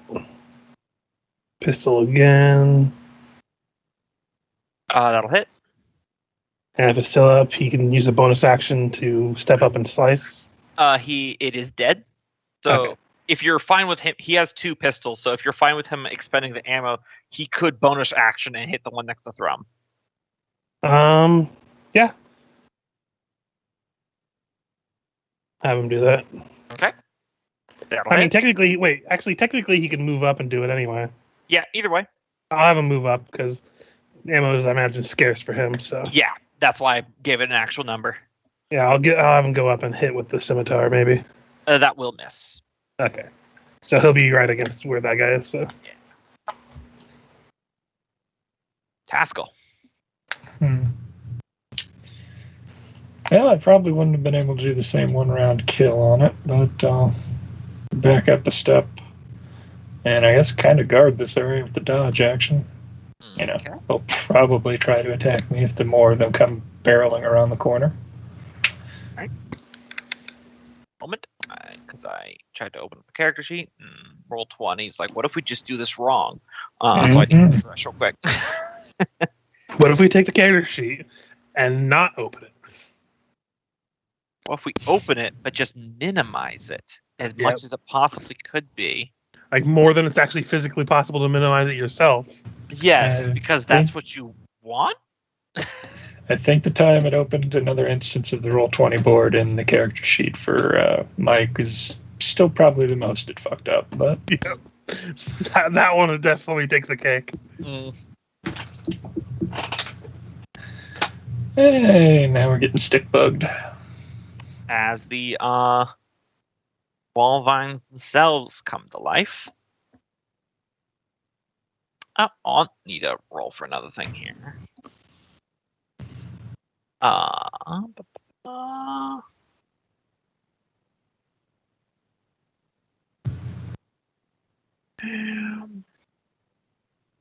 Oh yeah.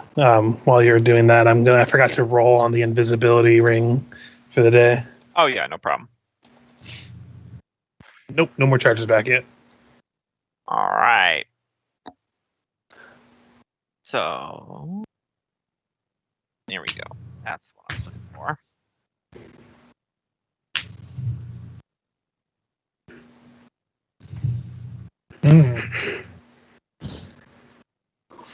So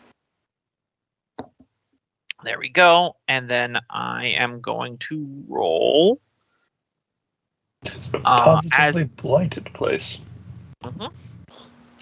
Okay, so the 4 around Thrum, Iago, Milgram, and Taskell.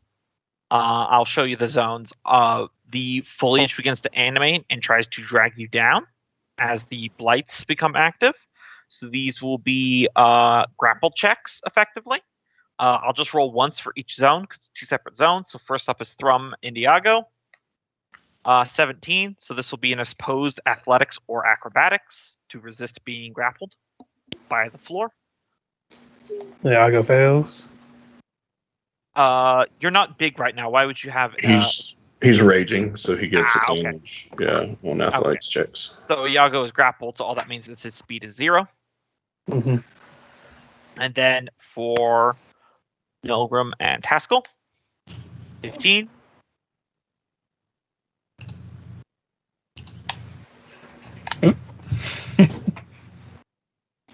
Alright, So then Haskell, you're you can grappled. roll athletics. Athletics or acrobatics, your choice. Uh,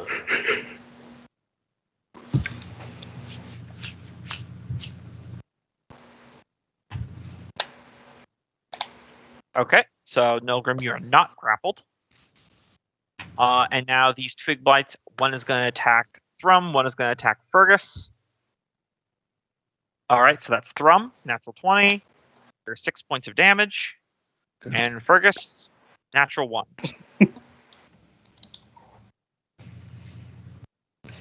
Alright, Fergus.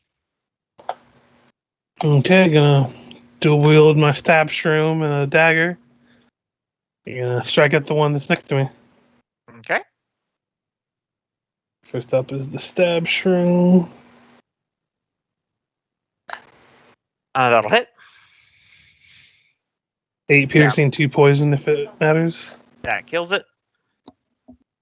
It's literally like a teeny little twig thing that you just cut it in half and it goes down. Gotcha. Okay, gonna start moving up here.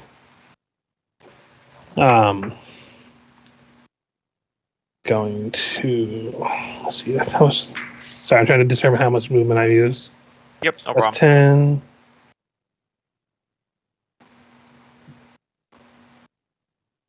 10. Get to here. Can I hit the one that's next to the room? The stick thing? Yeah, you can. Okay. Stab at him again. That'll hit. For 6 plus 2. And that'll kill. And then for my bonus action, I'm going to give Iago advantage on his next attempt to get out of the entanglement that he's in under. Alright. It is now Abyssal Wretch's turn. One is going to bite at Iago, and then there's one that's going to bite at Freya. I like how Freya's just on her own. So that's Iago. I don't think that hits him, if I remember correctly. No. 13. And then Freya. Did I not click it? Ooh. Got into a joint, but only does 6 damage. All right. That's their turn. Milgram. all right, start that Eldritch Blast against this one. Okay. Divine Blight. That'll hit. Do 11 damage. And then second one against him.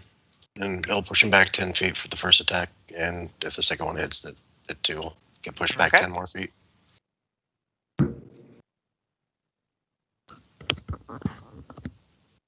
All right. I forgot you took that invocation. Mm-hmm.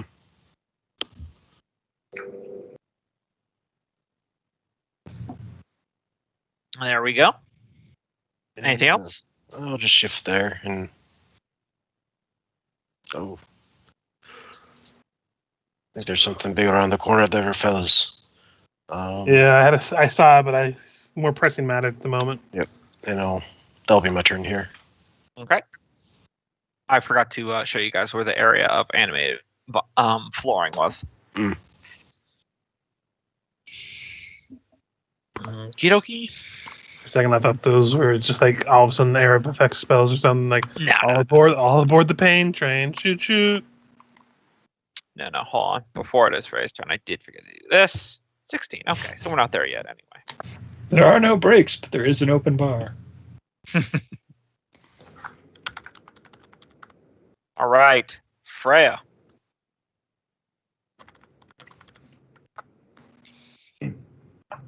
Going to attack this worm. Mhm. 1. I'll hit. Do a nice bit of damage there. and 2. And that'll kill it. Oh, actually, sorry, it's a 10. That doesn't hit. Sorry, I got excited when I saw a 13. Yeah, still alive. No, I think you were right the first time. Wait, does her suit get 2 attacks now? Only when Okay. she's in her suit. Gotcha. I know. I just remember there was some discussion before, and I couldn't. Yeah, remember it was a weird thing where it's like it had 1 attack up until like level 9, and then 9 you could get 2 attacks and then an extra bonus action attack, and that doesn't match the other artificers. And it also seemed really weird that you went from like really few attacks to I am Combat Master God. So Yeah. I thought a little bit more of a scale would be nice. All right, if there's nothing else, Rum. Yep. He's gonna whack that one. That'll hit it, and that'll kill it. Then he is gonna head down here.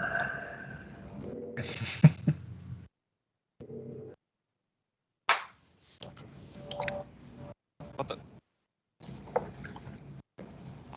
Do I need to do acrobatics going through the No, they have to actively attack on the Twigwise turn.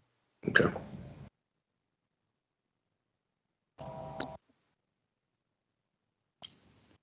Okay, that's your turn.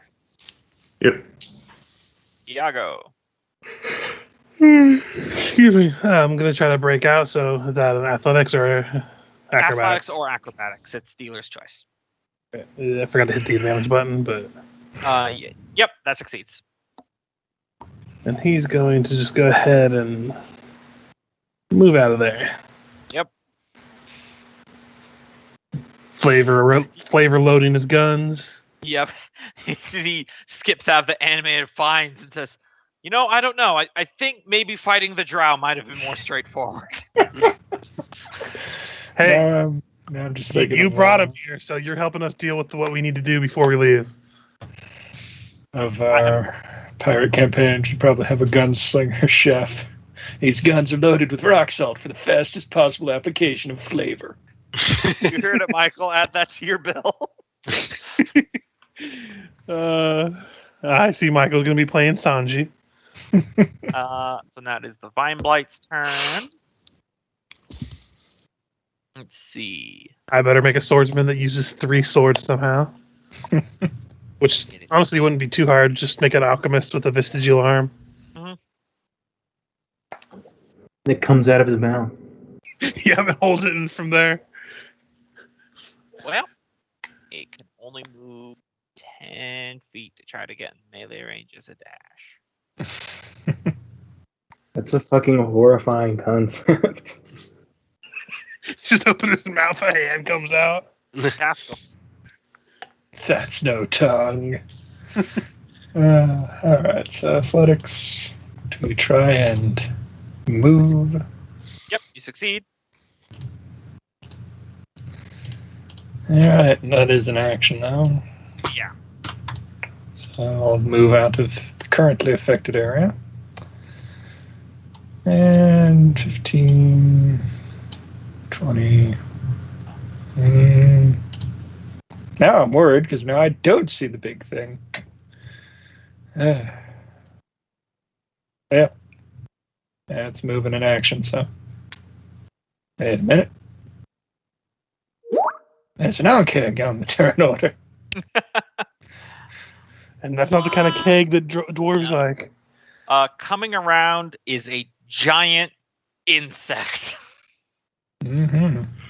He's a pretty common one called an onkeg. I think Thrum, when he sees it, would absolutely know what it is. But this one's got, like, in the carapace of its head is slightly cracked, and there's the crimson vines growing into its armored shell.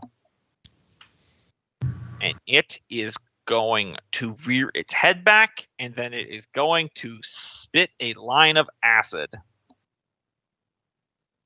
Acid Yay. spray! Yay! So that will be Taskell and Thrum. Give me a dexterity saving throw as I roll its damage.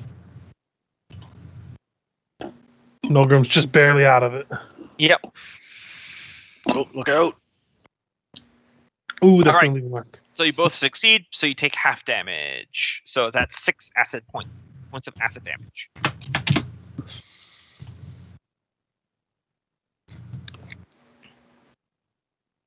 Okay. No one is in those sections. Fergus. I'm seeing the little bits of acid that probably went into my peripheral. Oh yeah. It's not a quiet bug. It roars like a lion. Yep, I see it. Lion. I'm going to swap my daggers for my bow. Mm-hmm. And I'm going to fire a couple shots. I'm just going to do it in one advantage roll to see. Let's make it easier. Both hit. Okay, so 7 and 9. Okay. So that is minus 16. Very much standing. Bonus action, I'm going to give advantage to Thrum's next attack. Gotcha. This'll wretch is going to still try to fight Freya. 18. 7 slashing damage. Alright. Aren't we one person shy? I swear we came in here with another person that was really large. All right. Elgrim. Eldritch Blast against this one. All right. Yeah, but they're over in the darkness, dancing with shadow grubs. And dead. All right, and then second one against that one. Miss. All right, and then move 1, 2, 3, 5. All right. That's my turn. Okay. Freya. But hefty hi ho. Mm-mm. Oh, damn. Oh, Getting yeah. some natural 20s. Super dead. And you can still move. Hello? Roll the hair. Keep running forward till you hit a wall. You'll find us eventually. Thrum. Gumbo, can I move Yep. like this? Yeah. Okay.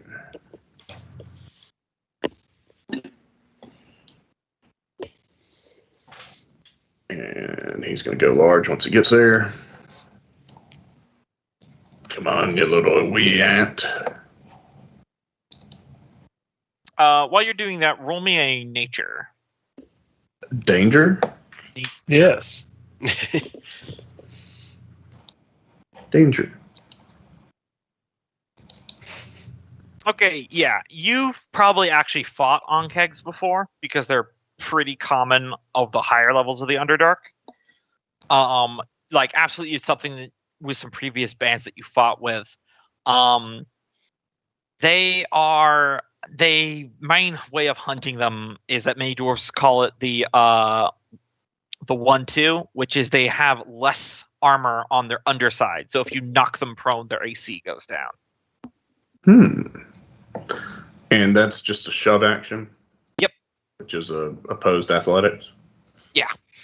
All right. Well, that's going to be step 1. Okay. Is do I just roll athletics? Yeah, it's athletics. There's no All right. attack roll. All right. Shove this guy. Okay, it is prone. And then bring down the axe on the belly. All right. That'll hit. 9 points of damage. It's still alive. And that's it. But now for everyone else, its AC is lower 2 now. Oh, I forgot. It's prone, so you would have had advantage on that. Roll skin just to see if you get a natural 20. He would have also had it from my Yeah, so command to him. Same roll. Absolutely not. yeah, go.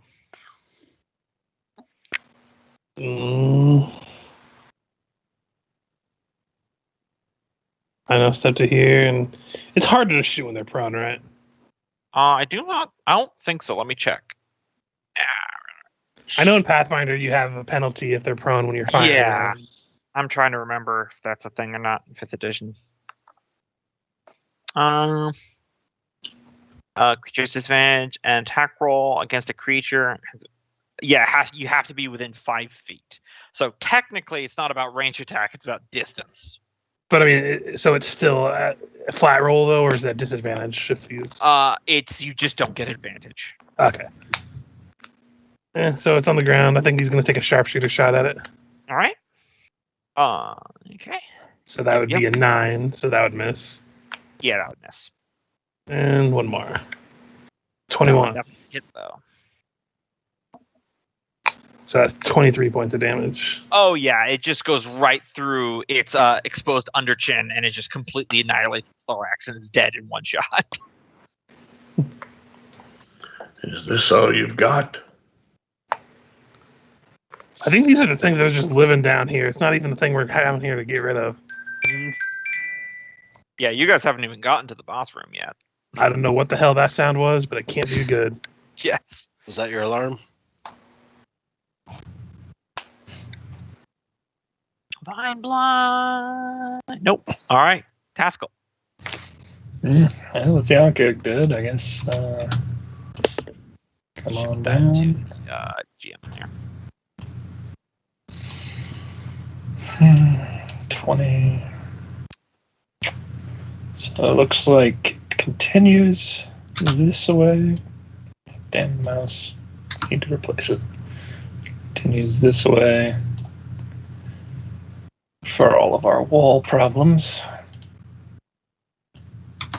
And head that way a bit. And dodge action, because yay. All right. On the bait.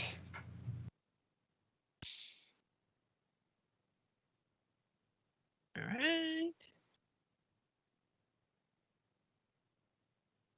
right. Okay. Twig blights. Let's see. No one is currently standing in any zones, but these ones here do pop out. To assault Thrum. 1. 5 piercing.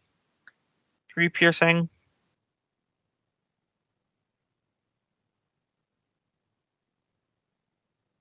Okie doke. Burgess. I'm going to take a shot at the one that just popped up near Thrum. Mm-hmm. That'll hit. That kills it. Gonna tell you stick with the group of them. I'm gonna go see what's keeping up our straggler. All right. Step to here, and then bonus action. I'm going to step this close, and that's all I can do. Okay. I kind of wave her down. Abyssal Wretch is on the board right now. Nolgrim. Pair of Eldritch Blasts against this one. Okay. Actually, hold on. 10, 15, 20. Actually, let me go around this way. 25, and then attack from this angle. Okay. All right, that just kills it. Okay. And then no other enemies, so that'll be my turn. Okay. Freya. I got you through 'em. No worries. All right. Are there any Hey, more? Fergus. So we're down this way, and I kind of point towards this direction and tell her to go south.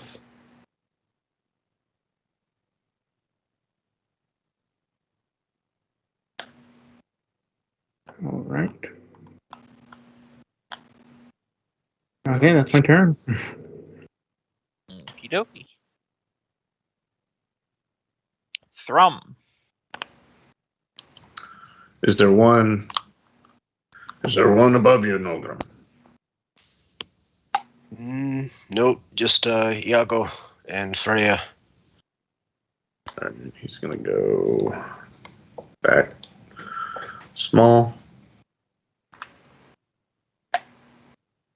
Sorry, it takes me half a second. I have to. I'm managing other things too. Yep. Let's see, 5. And I assume we can't go through the ones we can't see through, right? Yeah.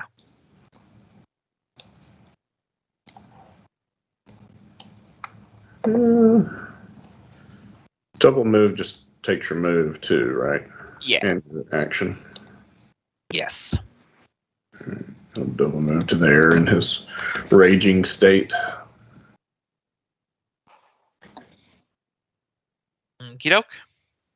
Iago. And they'll probably stick with the group and prepare an attack if something comes out. Yeah, he'll just move there. All right. Memento.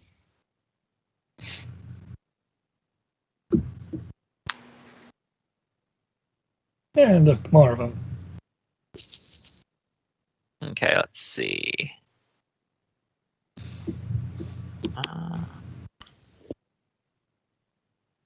Okay, so they need to move forward 5 more feet. All right, they are each going to use their constrict attack. First one will be on Thrum. Next one will be on Taskell. I believe, Taskell, you said that you are taking the dodge action, so it will be a disadvantage on you. Mm-hmm. So, first one against Thrum.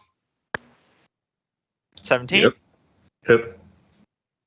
Okay, 10 bludgeoning damage, and you are grappled. And restrained.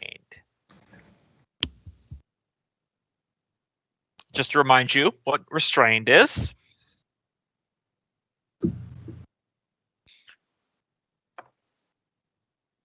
The restrained creature's speed becomes 0. Can't benefit from speeds.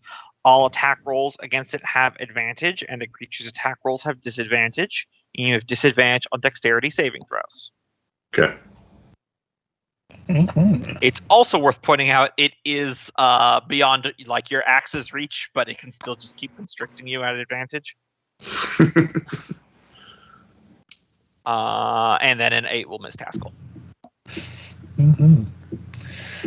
That's okay. Thrum's a big boy. Taskell. Well, having avoided the vines, Mhm. so I'll charge up next to it and a little beyond it and bring down the axe. All right. That'll hit. 9 damage. All right. Mm-hmm. Still standing. Yep. Could in theory cast a thing and then do the thing, but these guys are kinda easy.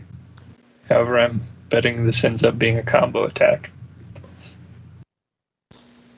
A combo break. Mm-hmm. See?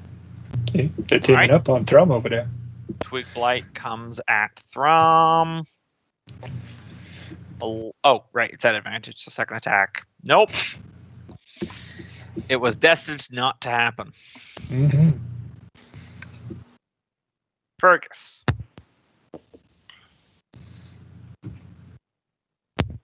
Sorry, I was talking. No worries. Excuse me. 25. Bonus action, another 25 more. Still see nothing. I'm going to just use my action to start moving down too. But that's all I can do. All right. Milgram. All right, shift down.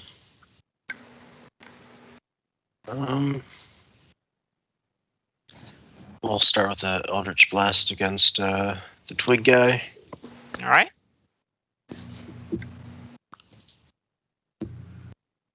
That'll kill him. All right, and then second one against this one. Wait, sorry, this one, is it this one that's grasping? Yeah, that one's grappling. Yeah. Thrum. All right, then we'll go with that one. That'll hit, but it does not kill him. All right, slams him this way. Okay. Does not do anything to affect the grapple.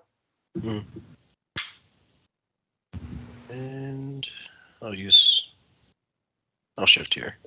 Okay. Freya. All right. Is this green square like an obstacle? Should I not step on that? If only on the twig blight's turn, then it'll try to grapple you.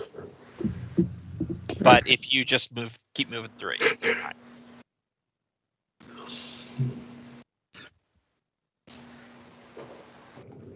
30 feet.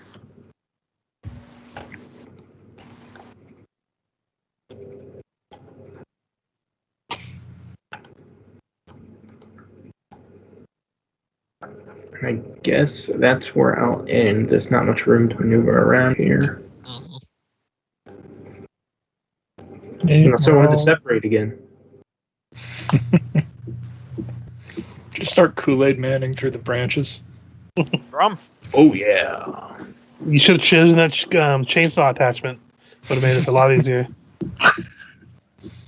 Gumbo, can he go large in this state?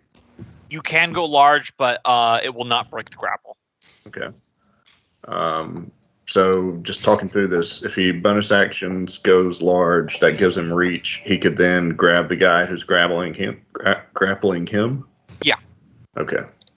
So he will His do arm that. bars all the way down.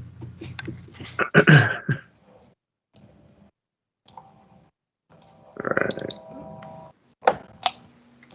He's gonna try and grab him. He's still raging, so he has advantage. But should that equal out to normal?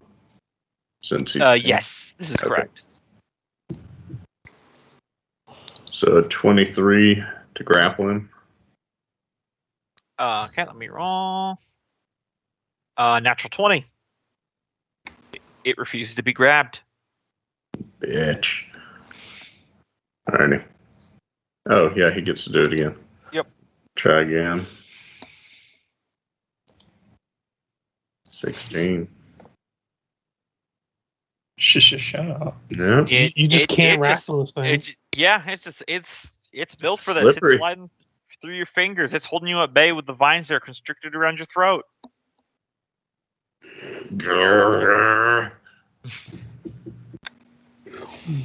Diego. Probably going through a little too many bullets than he'd probably like, so I think he's probably going to go up and attack. Okay. Ignore that sharpshooter thing. Yeah. Take that off. But 26 will definitely hit. For 10 slashing damage. Respectful. And miss on the second one. Yep. Alright. Vine Blight's turn. The one got Thrum is going to constrict on him. 21. That'll hit for 9 more points of bludgeoning damage. And I believe he's already grappled. Mm-hmm. Yeah, so the 9 rounds down to 4. Is that right? Yes. And then this will be a constrict on Diego. Yep. So 8 bludgeoning damage, and he is grappled.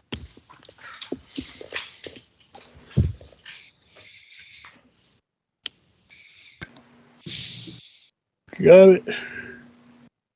Taskell. Yeah, Battleaxe a go. That'll hit. 11. That'll kill it. And move on over up to the one trying to strangle Thrum.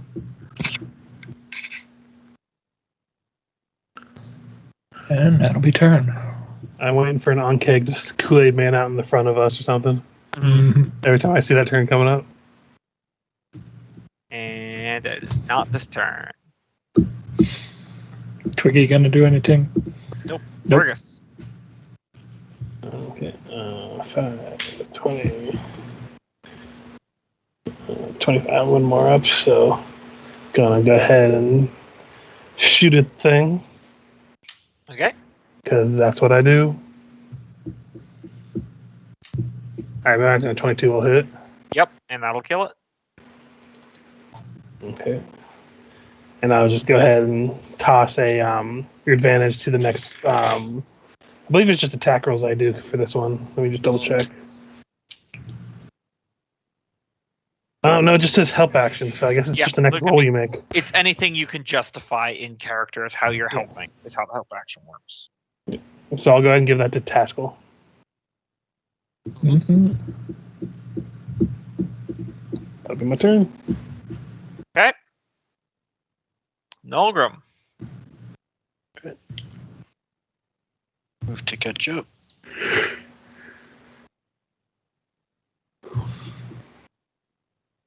Here. Double move to get there. And that's my turn. Okay. Freya.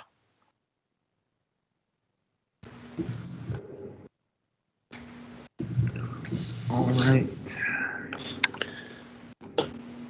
Poor Freya just trudging along in the back trying to catch up.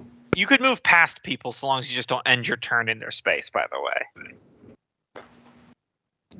15. 10.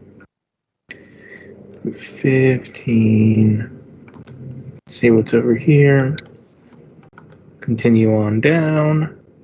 All right, I think that's where I'm going to end. All right. Rum.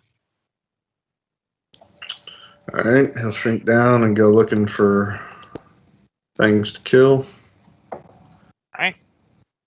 Pulls the last of those brambles off his throat.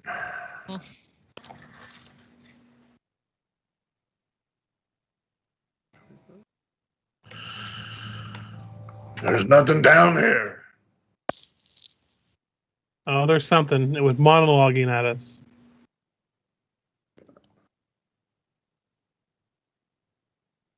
Good for him. Okay.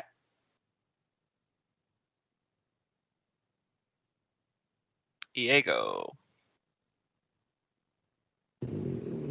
Probably just get to here. I can't imagine him going ahead of everyone else. Yeah, he's a mid-ranger. Trying to keep him. I'll have him actually go to like here though, but otherwise stay in the middle. Okay. Fine. Blight.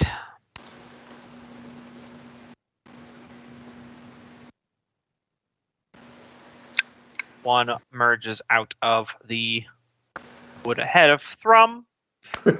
And constrict attack. Misses. Yep. You're not gonna fool me twice. Okay. Taskell. You don't say.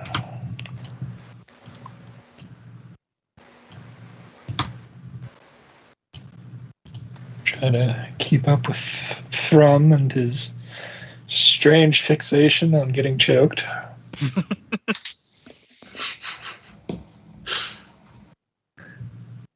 Yeah, it's a double move, so. Okay. Sounds a good one, boss. On Click's turn.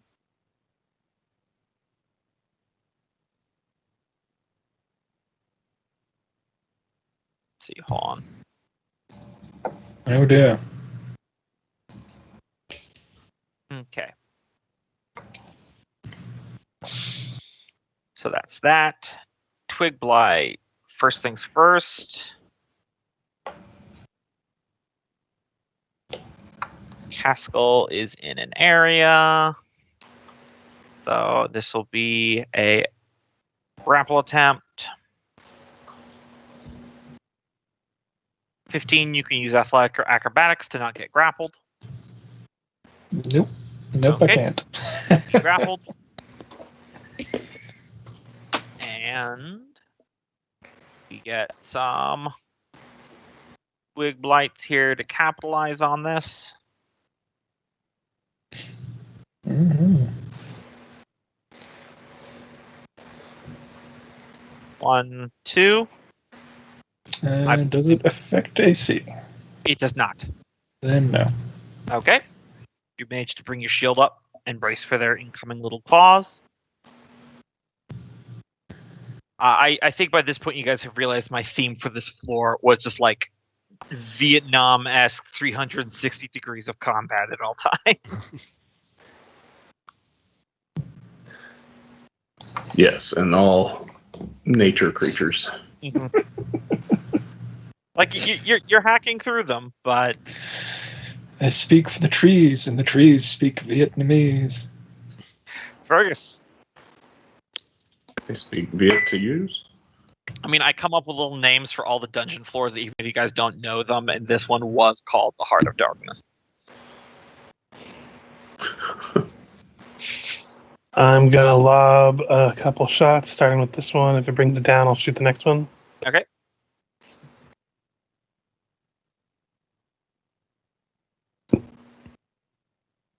That'll hit. Probably gonna kill it with the sneak, Dead. and then fire off at the next one. Do damage. Dead. If you guys think this is bad, imagine my job counting up the XP after all this. You know, we probably could have gotten a better price for this farm by just mentioning all the shit we had to clean up for. Something tells me we don't want them to have an enemy of the Wood Elves, like, at their disposal. So, probably good we came down to clear this. This'll wrench.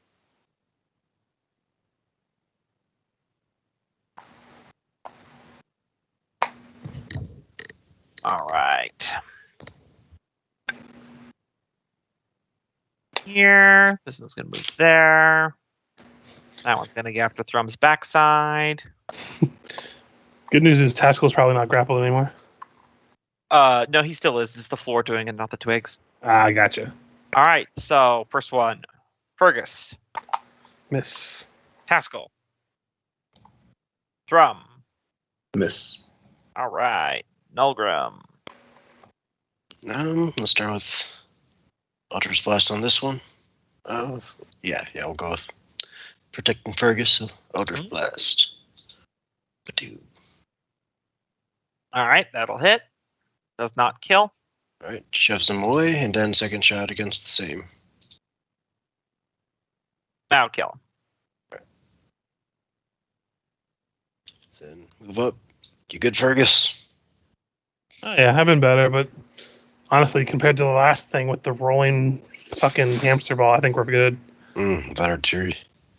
That'll be my turn. All right. Freya. Chugga, chugga, chugga, chugga. All right. I can't move any further this side.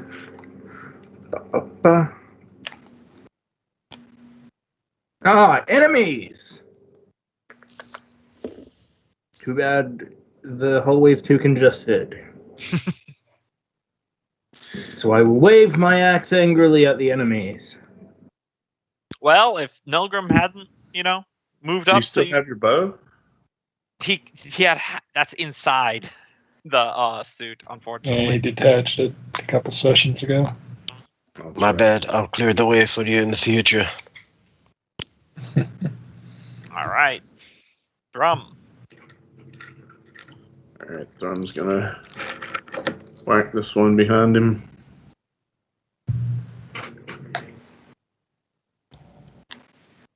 That'll hit. Whack it again. I'll hit. Now kill it.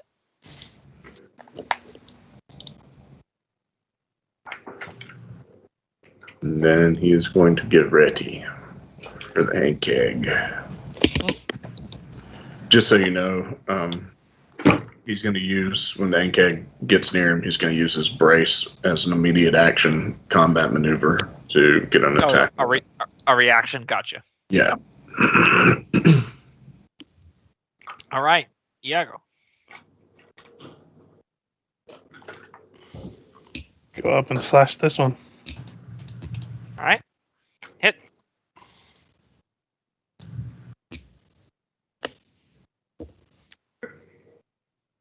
It's not dead. Cue the very Spanish curses that the thing didn't die with a couple blows. Mm-hmm. All right. Vine blank.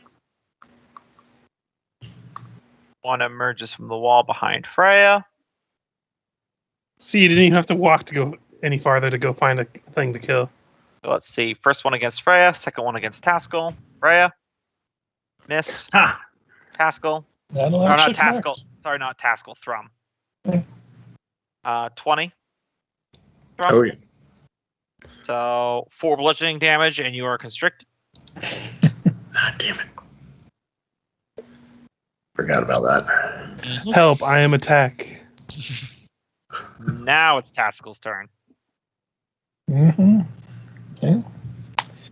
It's disadvantage to swing on that guy, or I can athletics to break out, right? Oh no, you don't have disadvantage when you're grappled. Oh yeah, only it's the restraint. Thrum is grappled and restrained. Mm. I will let you know you feel the roots and the ivy trying to pull you down. If you don't break out by the Twig Blight next turn, they'll do another one to knock you prone. And then you'll be in trouble. Yeah, let's try and get out of this. And no. Yeah. So you're still locked down. And it is the Ankeg's turn. It moves up. Thrum, you get your attack that you would like as reaction, but it will be at disadvantage. Disadvantage, yeah. Using that.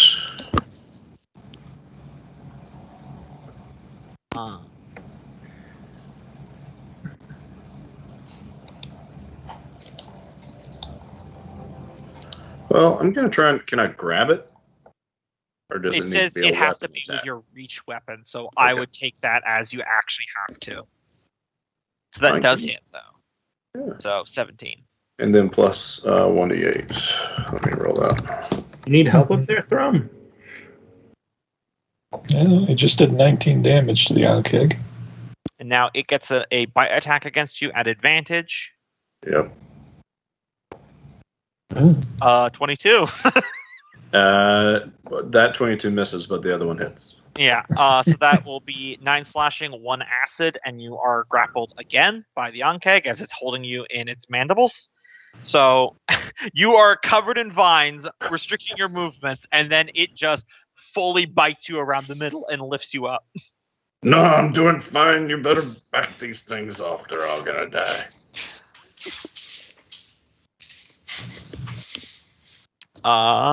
Twig Blight. So 1 second. That player. So here is going to be one for Fergus and Iago to try to grapple them. 8. So you just need to get an athletics or acrobatics over 8. You good? I mean, you say that, but this is me rolling. Yeah. I mean, imagine Nogrim as well. Yes, and Nilgrim, sorry, you were hidden underneath the GM layer thing. Alright, and then this is the one that's going to try to make Taskell prone. 18. Same deal for you, Taskell. So you have been dragged down prone Mm-hmm. as the abyssal jungle is attempting to consume you.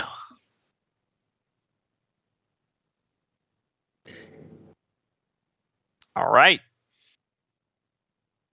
Fergus. Taskell looks like a bishop now.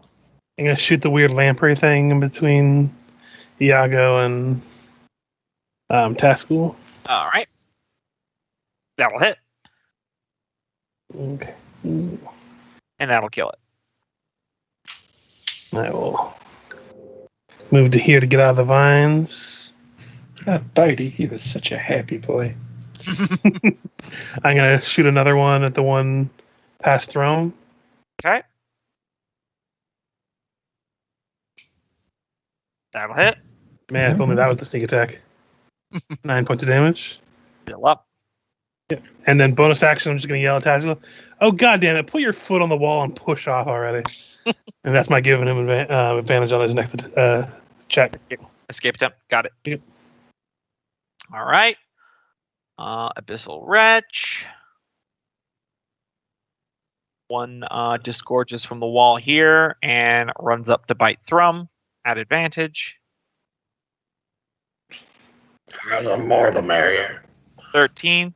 Nope. Okay. It's just you're slightly off with ground and it jumps and misses.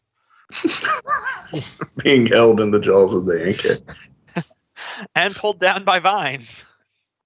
It's a strange sensation. I like it. What?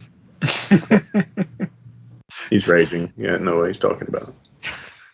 I mean, I guess if restraint and choking is your thing, then I guess a drow girlfriend really will work out fine.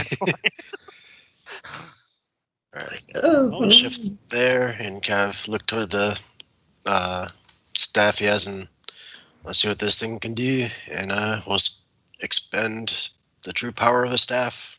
Roll that d20 towards that gig. Okay, hold on. Let me pull up the handout. This should be Alright. good. Yeah, let's bring in some chaos. Where is the handle? There it is. What are you doing? Roll 1d20 there for me, Loki.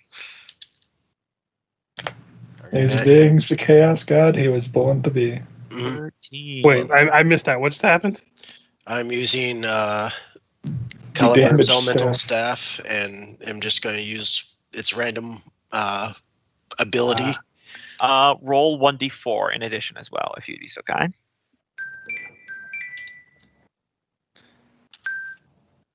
Three. All right. You cast Wind Wall. At its lowest possible caster level, pull up the spell and decide how you want to use that. Now, I will remind you, you have to cast it when you use this. Yeah, You yeah. could choose where to put it, but it absolutely has to be manifested into the world. Wind wall, you said? Wind Wall, yes. All right. Yeah, that 1d4 was I made you roll randomly for what element it was. It could have been Okay. a different spell. Oh, fuck me. That's like the worst possible thing for me. And it has to be in a place that you see, which is this Yep. hallway. Yep. Son of a bitch. It could have been worse, though. Not for me. No, seriously, you don't know the random table that I made. It could have been worse. You could have summoned in your Dark Heresy character. A robot just Here. flumps onto the ground dead. No, the demon possessed psyker that just randomly pours in and explodes. Oh yes, that is what happens whenever I say that's the worst thing that could happen. There's always worse. If that character somehow TPKs two groups, that'd be pretty impressive. You know, he might come Across- back when we go back to Way of the Wicked. Not Way of the Wicked. Dark Heresy Yeah, well, yeah, big time. Across Or- two game or systems. Wrath and Glory, I guess. All right. We'll do the wall here and then turn it down because it says I can make it in any why shape I don't you- want. Why don't you just go ahead and draw it out with like a Okay. blue, and then I'll shift it to the map layer. All right. And I'll just pull up the spell to make sure I know what it does. Go here and then down here. Okay. And they need to make a, what is it? Strength saving throw. DC You 18. motherfucker! You literally made it impossible. for me to hit them. I believe the DC is set by the staff, if I remember correctly. Yeah, 18. 18. All right, strength saving throws. So this will be the wretch. Nope. Then the vine blight. Nope. And the onkeg. That shouldn't have been an advantage, but that's still 21 or 20. So All right. So if they fail, they take 3d8. If they succeed, they take half that. Okay. So, and what 20 type of damage is this? bludgeoning. That's a Bludgeoning. nice Okay. roll. Yeah. So that kills the wretch outright. That kills the vine blight outright. And it does not kill. Oh, it actually does. He had exactly 20 hit points left. He takes half of it since he succeeded. Oh, he succeeded. That's right. Right. Kills the So we know how much light he has. outright? That's tight. So what you guys see is you see Nilgrim go, well, let's see what it does. And he slams the pommel of it, like the end of it, into the ground, and it goes a loud clang, and then just a massive burst of wind shoots from the crack in there, as it comes from the elemental plane of air, and it's just this howling wind rips down the corridor, and like all the leaves and all the vines get torn up and thrown about, and literally the wind is such a high velocity that it just shreds the abyssal wretch and the vine blight into little ribbons. And I believe you're still maintaining it. Yeah. Yeah, you actually got a good one there. Mm-hmm. I'm not going to tell you all the ones on there, but I'm very excited. I'm looking forward to figuring it out myself. I'm making a list. I had him. Well, you still got the one ahead of you, and that'll be my turn. All right, Freya. I'd say I eat guys like you for breakfast, but I don't eat vegetables. Wait, are you going to hit, paralyze the thing? 12 slashing damage. Okay. But that second one will miss. All right. Thrum, you're still grappled, but you're no longer restrained. All right, gonna try and grapple him, which would make it normal. 15. All right, let me roll its strength.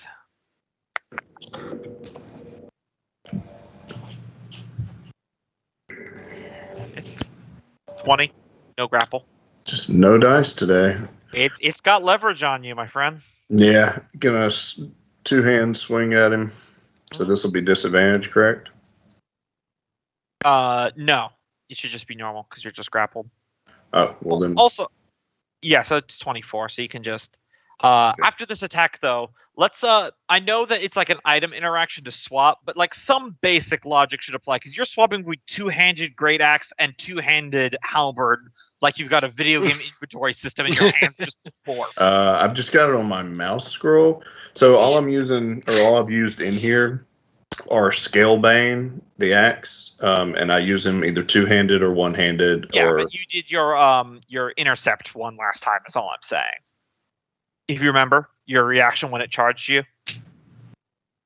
Yeah. That was your halberd. No, I just used my Scalebane. Okay, I'm sorry. I thought that was the halberd. Yeah, it says when it's within reach. Okay, sorry. I thought that was reach weapon. So never mind. If you're just using your axe, then it's all good. No, But, I concur. The video game, I do any weapon gets silly. So I try and keep it I appreciate legit. that. And also one hand a good bit when I'm when I think it makes sense. I misunderstood. I was No problem. It's always a push me pull you of having such easy weapon swaps in a system versus not, you know? Yeah.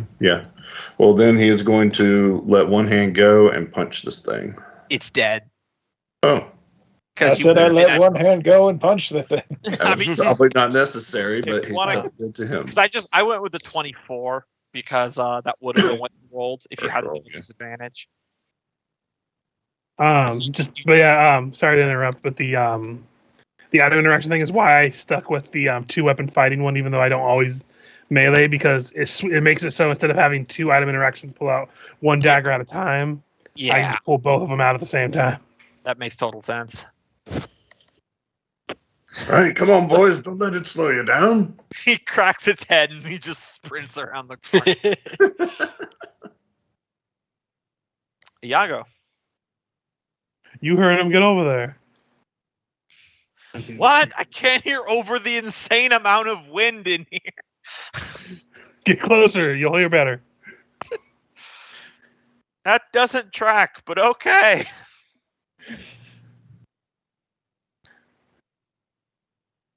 All right. It's all Corsiconian to me. Vine Blight against Freya.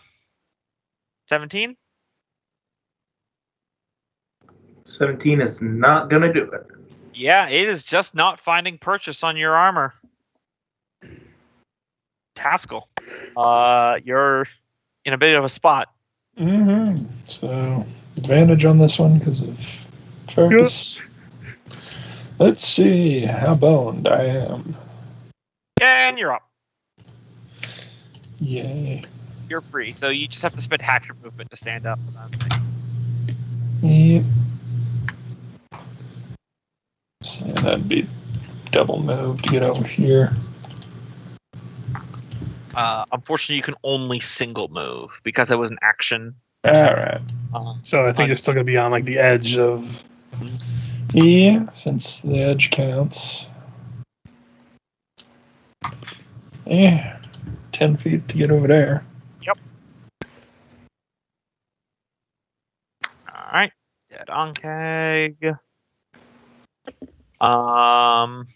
So this is kind of funny. I just want to share this with you guys. So there is a twig blight right here that comes out of the wall, but then it goes into the air wall. And just go ahead and roll damage before I do anything else there, Loki. Oh wow, super low. Am I missing it? Because I'm not seeing it. Yeah, I don't see it either. Oh. That'd be a client side slow thing. Well, what is the damage? Just read it out loud. There There it it goes. goes. 5? Yeah. Yeah, it's just immediately owned. Just pops out. You see this little twig person. Yeah. That's one way to detract from anything coming at us from there. Mm-hmm. All right. And then to try to grab Pascal, 21. By the way, you guys can help each other get out of this as an action, Yeah. too. Hey, I've been helping. I've been Let's yelling see. at him about it though. Got a whole +3 to this. Let's see. Nope. Close. I've missed almost every other one by 1 point. So. All right, Fergus. Oh my God, Taskell, there's just sticks. Gonna give him advantage as a bonus action again. And get down to here with my action and movement. Mhm. I like how my giving advantage to people just verbally berating them. Yep. Okay. Back in here. Get a buddy running out at you. Oh shit! Oh fuck! Fight. 16. That would hit, but I'm gonna use my my superiority die, Mhm. and it'll miss. Mhm. Nulgrim. Fire a pair of Eldritch Blast back at this guy.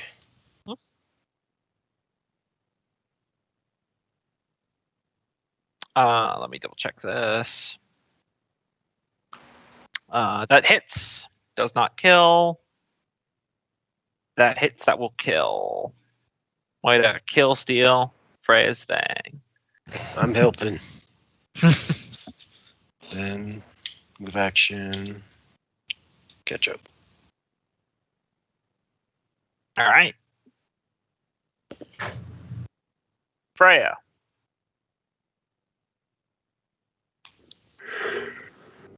All right. Is there anything else you guys see?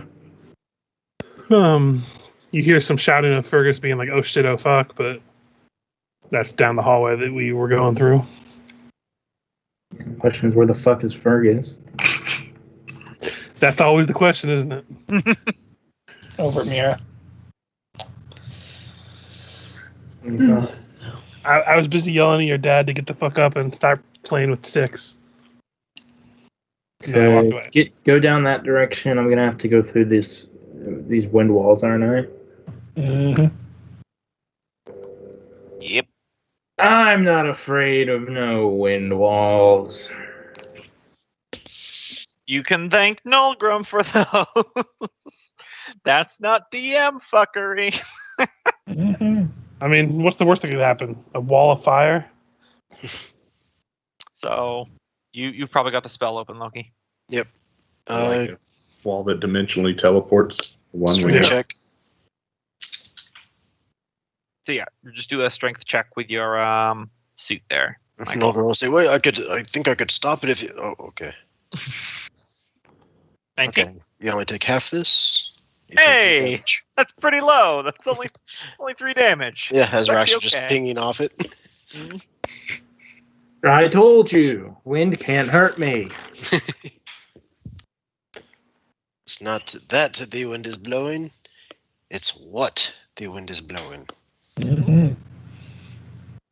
Spoken like a true Floridian. Rum. All right, can he hit him around that corner, or do I need to go the Yeah, other you- side?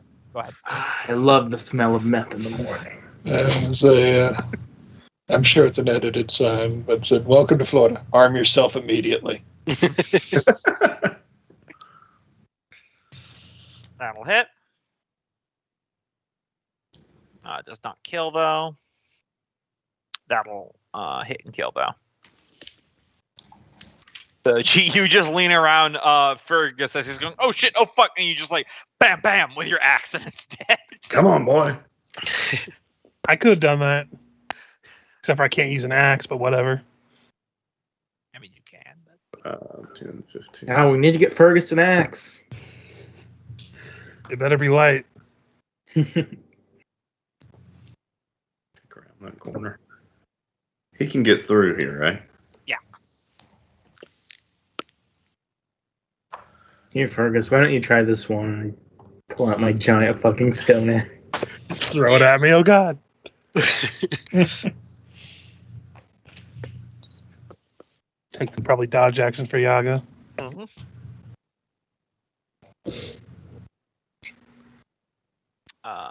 No fights this round. Okay. Mm-hmm. Is it an action to end a spell? Wait, it's Milgrim's turn? I thought it was Taskel's turn. Yeah, it's sorry, I said the wrong thing again. Okay. Taskell. But take your time to look that up. I think it's Mhm. free, but the question is, It's with- free to dismiss an spell. Okay. Yeah, Yeah, I feel it's like given that, concentration, so it should be free to stop concentrating. yeah.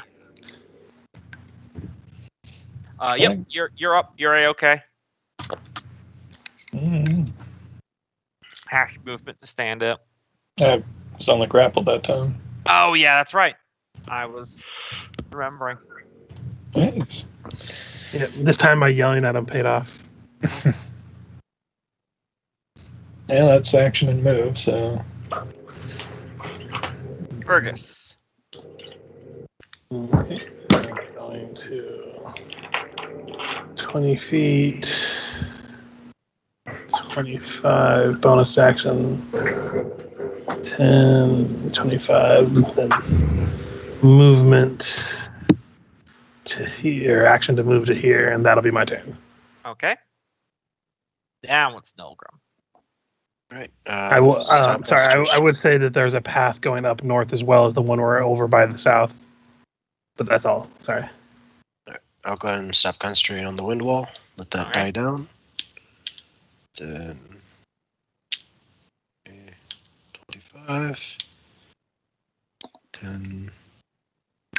Before you go anywhere else, I will say Nilgrim. Yeah. You notice that this wall up here is that it's probably slightly denser than the other walls of vines going all the way from floor to ceiling. Mhm. But for you, and you can kind of tell it's just because you're a grudge blade thing, there is like a mournful crimson light barely permeating through the wall. And for the first time since you come down here, you've noticed there's none of those dwarven shades following you. I like that. You have a feeling that whatever's in that area on the other side of that wall is the center. This one you were saying? This direction. Okay. Better. Watch out going further east, because getting a nasty vibe from up there. Well, I mean, that's our goal anyway, right? Yes. I'm just saying, cautious. This side's a dead end, it looks like. Or, no, this round's round, doesn't it? It rounds Okay. around. There's a route north, and there's also the one south here with me and Thrum, so Okay. we're not sure which one leads to where, so. That's my turn. Okay. Freya.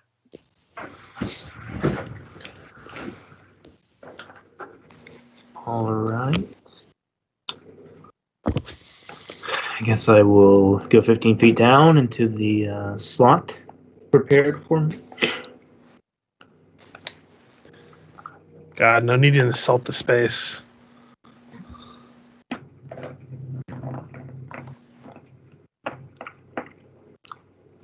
We heading down to the bottom right over here. I mean, Nogrum said, that's where Thrum was, so I. hey, Nogrum said that wall looked pretty evil. Mhm. Trying to find a way around. All right. I guess that's where I'll end. Okay. Lead the way then, Thrum. Lead the way to the evil. Thrum. Oh.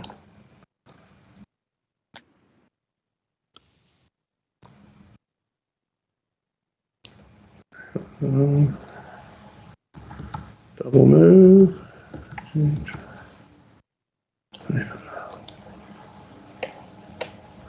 I don't see anything.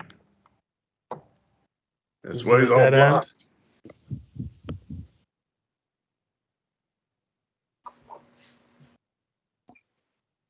Okay. Iago. I'm just gonna stay here and take the dodge action. Stay in Okay. between everybody.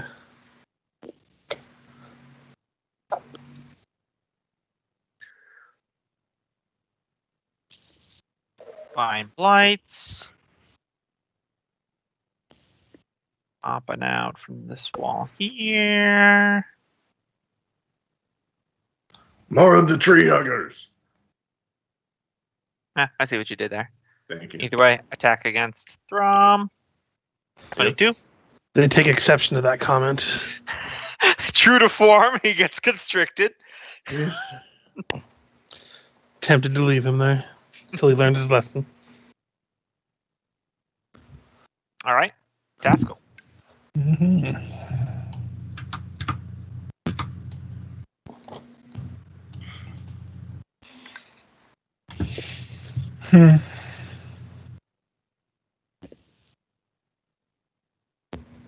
Yeah. I guess I'm gonna take the dodge too, because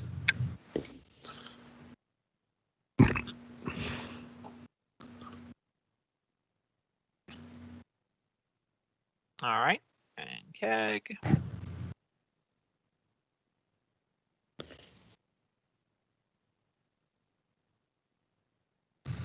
hey, look, it's a bug. Ah, bloody hell. No twig bikes currently. Fergus. See the bug, see plenty of people handling it, but I heard the uncle curse, so I better kind of check things out. Bonus Seeing action, rabbit in I the will brambles again. go to here. Actually, I can get a little closer. I still have 10 more feet. I get to here to get a better shot.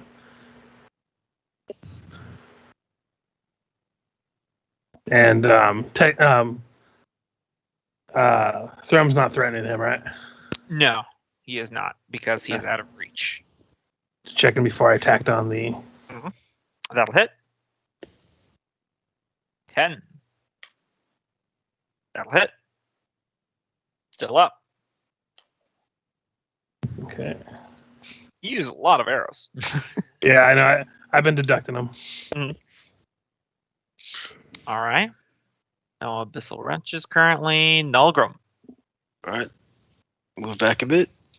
Let's try this again and roll the staff. Oh.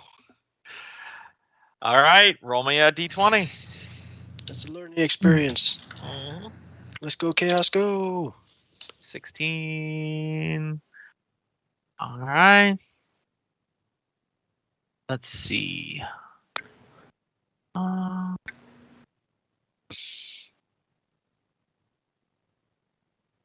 right. Roll me 1d8. 4. Okay. Now roll me a 1d4. 2. Okay. Okay. So you cast a level 5 magic missile. However, it does cold damage instead. Nice. However, you also deduct an additional 4 charges from your staff Oh, in okay. addition to the 1 stars. That was the 1d8. Okay. Do I roll damage? What's the... Yeah, you roll. If you look at magic missile, you do a total. It's 2 missiles for a level 1, and I believe it is 1 additional It's missile. 3 for. I think it's 3 for a level 1, isn't it? Okay, you guys can tell me. Yeah, I'm looking at it. So 1d4 plus 1 plus an additional for... Each spell level above first. Yeah, and it's a 5th level. Okay, so it's 5d4 plus 5. No, it's 8d4 plus 8, I think, because it's 3 plus 1 for each level above first level. So that's 7d4. Yeah, 7d4 plus 7. Yes.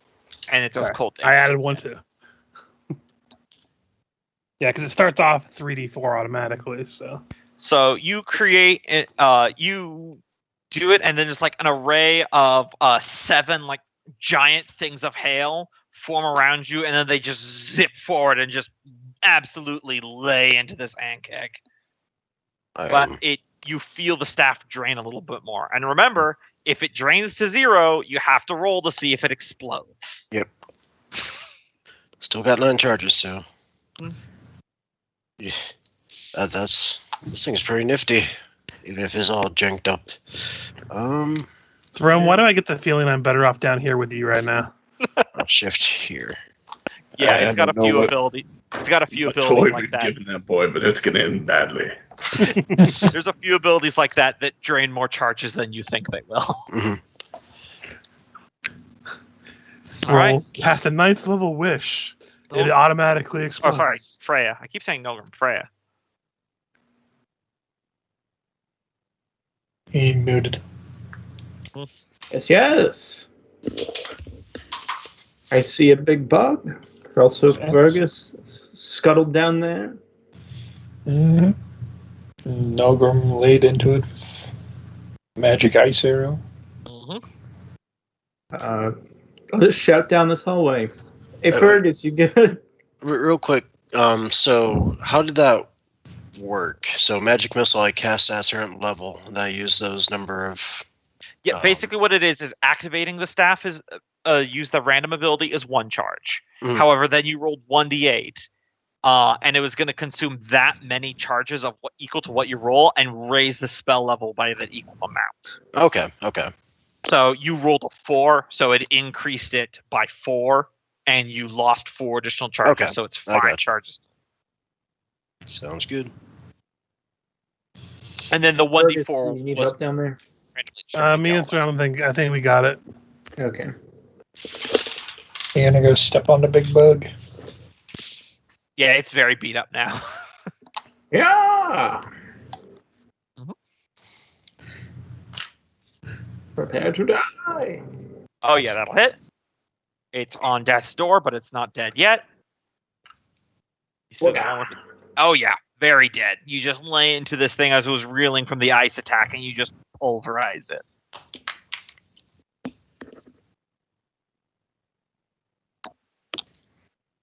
Very dead. All right, Thrum. All right. I read on there that it has a DC 12 escape.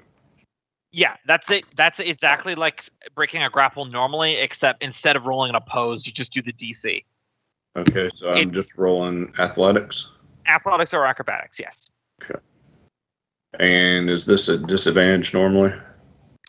It is a disadvantage because you are restrained. All right, since he's raging, he has advantage, so it's flat. Yeah. Correct. Okay. You do escape. All right. But Is that that is your- his whole action, or is that? That's your action. Yes, you still have your movement and you still have your bonus.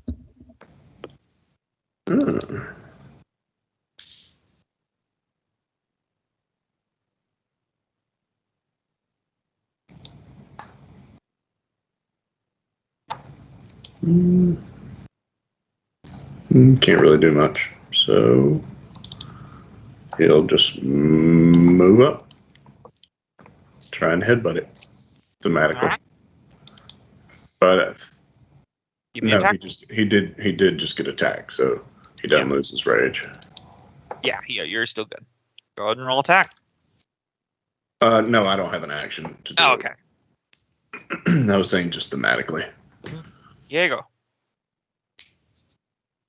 Probably just keeping with the group. I can't see him, so. Yeah, he's still with the middle of the pack, so I'll just move him forward slightly so he's more towards the center, just behind Freya. No, Vine Blights, Taskell.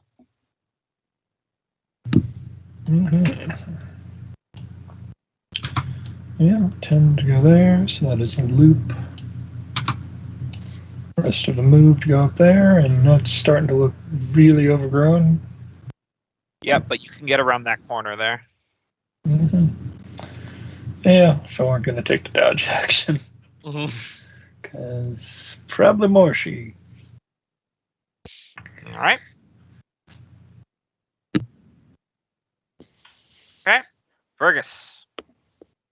I'm gonna go ahead and not even full swap. I'm just gonna bring out the stab shroom while I'm holding the bow in the offhand. Yep. Step down to here and start stabbing. All right. But, we gotta wait for them to successfully not die. That hits.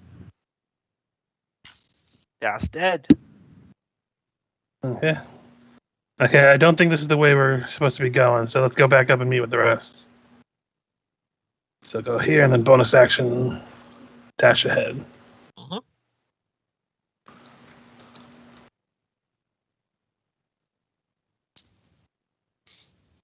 And that's it, man. I see. All right.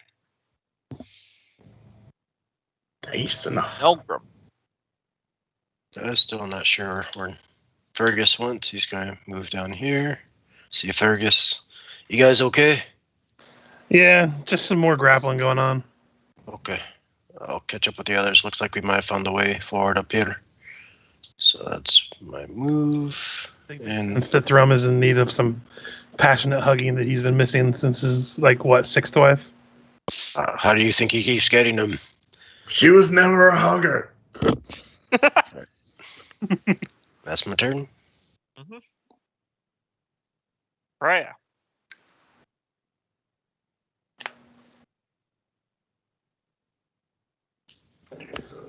All right.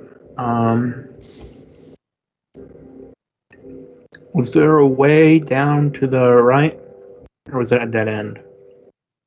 You can also go forward too. Either way. I think I was. No, I haven't gone through here, but I guess there's a little bit of something over here I haven't seen, so I'll head that way.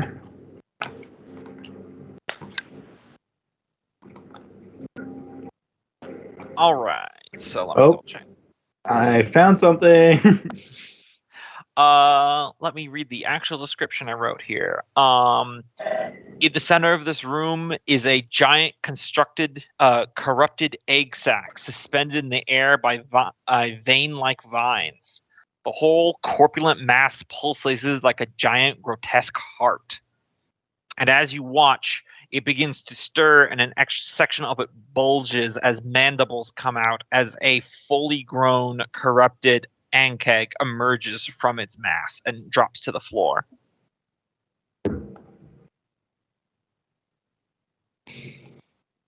So you still have the rest of your turn. I was just describing that. Okay. Well, that was... How much movement was that? That was 15 feet, looks like. Or was I further down? No, it was 15 feet. Looks like 25. Was I behind Taskell? You were behind Taskell, yes. Okay. So 25. So 30 feet. So I could get within range, but then I couldn't attack, so...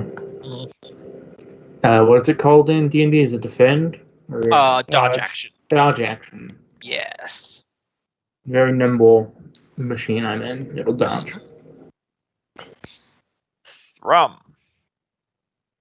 All right. Hearing that there's action this way, he will start running this way.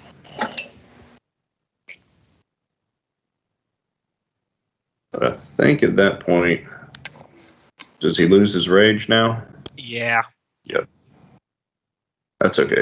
It had to have been getting close to maxed out anyway.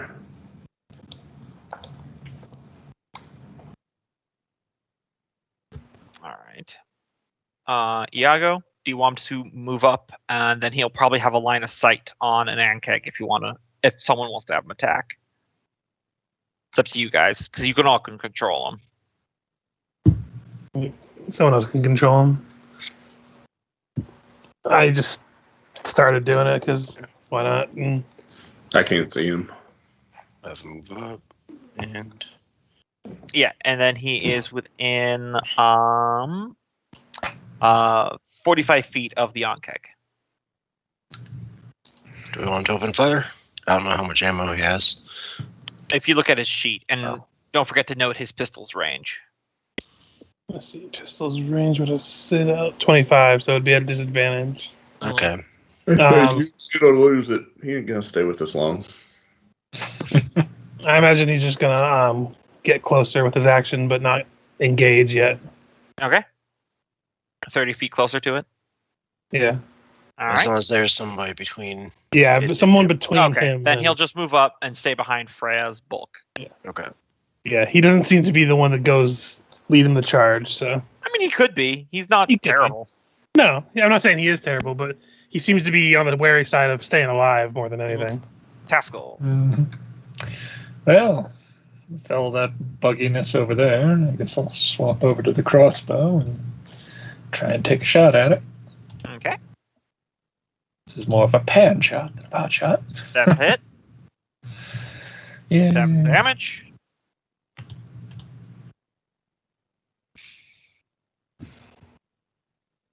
Okay. That's it? Mhm. Yeah, it's a move and shoot, so. Okay. So let's see here. So this Unkeg is going to move up here, and then it will acid spray. So that will get both Freya and Taskell.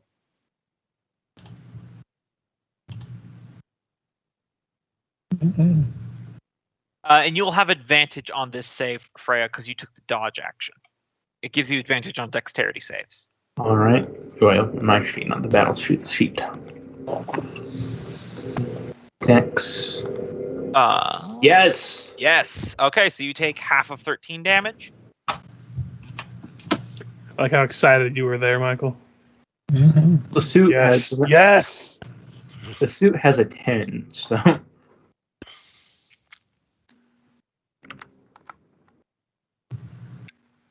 That's a lot of movement in the dark. Mm-hmm. And now I roll a 1d20 to see if a new Unkeg emerges from the egg sac. No.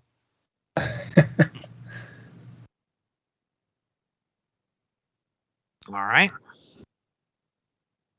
Fergus. Okay. 15.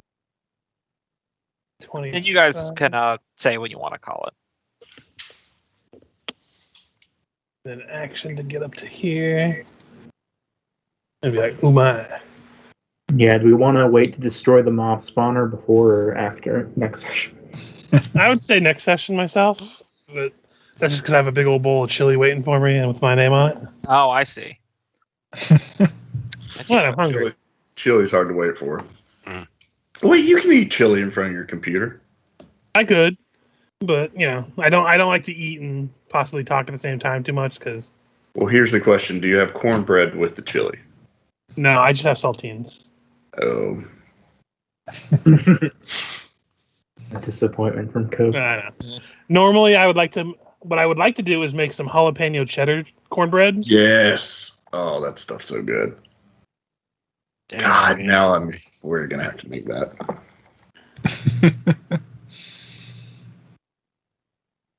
And now I want cornbread, but I didn't make it earlier, so fuck me.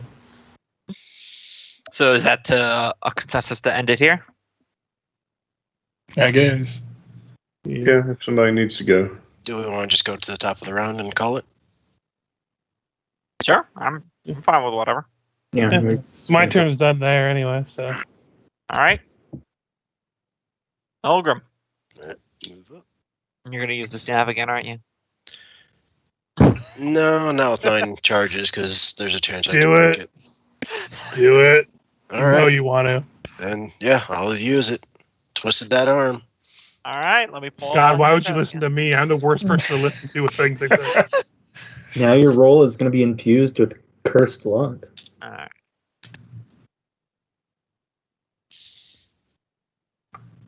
What do we got here?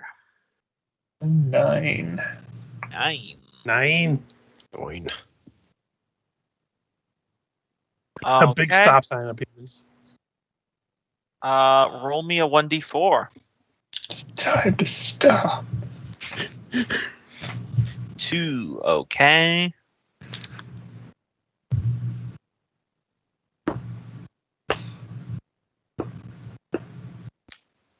All right. So Nulgrim and everyone within 15 feet, you guys take 3 cold damage as a massive blast of cold energy knocks you prone.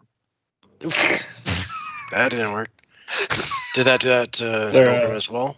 Oh yeah, everyone. Okay. What a great way to start the next session. We're all on our backs. And then the Mistakes were made. JoJo's outro play roundabout. It's gonna be a roundabout. I just imagine you slam it into the ground. It's a poof of cold, and you're all knocked like a foot in the air, and then you fall straight down on your ass. Was that a spell or was that just an effect? That was just an effect. Not everything it does mimics a spell. Okay.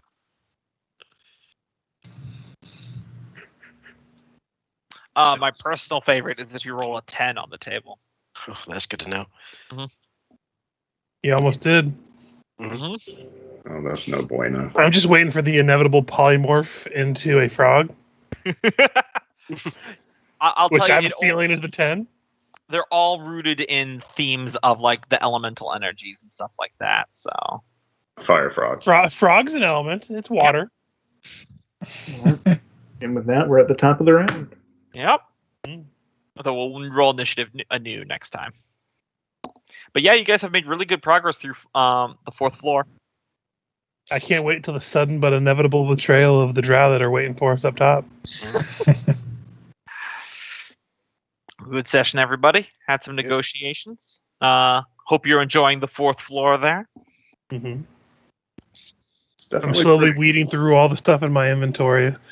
My plan is before Dammerhall, I'm going to run out of everything but the essentials. I still have to get rid of my crowbar and hammer somehow. I have a vial of acid. I have a book of drow erotica. I might just leave that with the merchant and be like, "Here, this is for you. You look like you might need it." You must hang on to it. It is the meme. I have volume 2 though. I kind of lost. I don't know what happened in volume 1, so it might just be lost on me. I don't have it. It appears to involve many, many candles. Did we get 13,000 experience? No, it's gonna take me a while to count up all the things. So You can just send it to us in Skype. Later. yeah, I'll do that later. But no, I know we're not anywhere close to leveling up. I know anyway, you guys so. are hungry for another level up, but you leveled up session before last. I know. Oh, hey, no, Fucking I'm break. happy. I got to the level I really wanted, so I'm good. No, I know.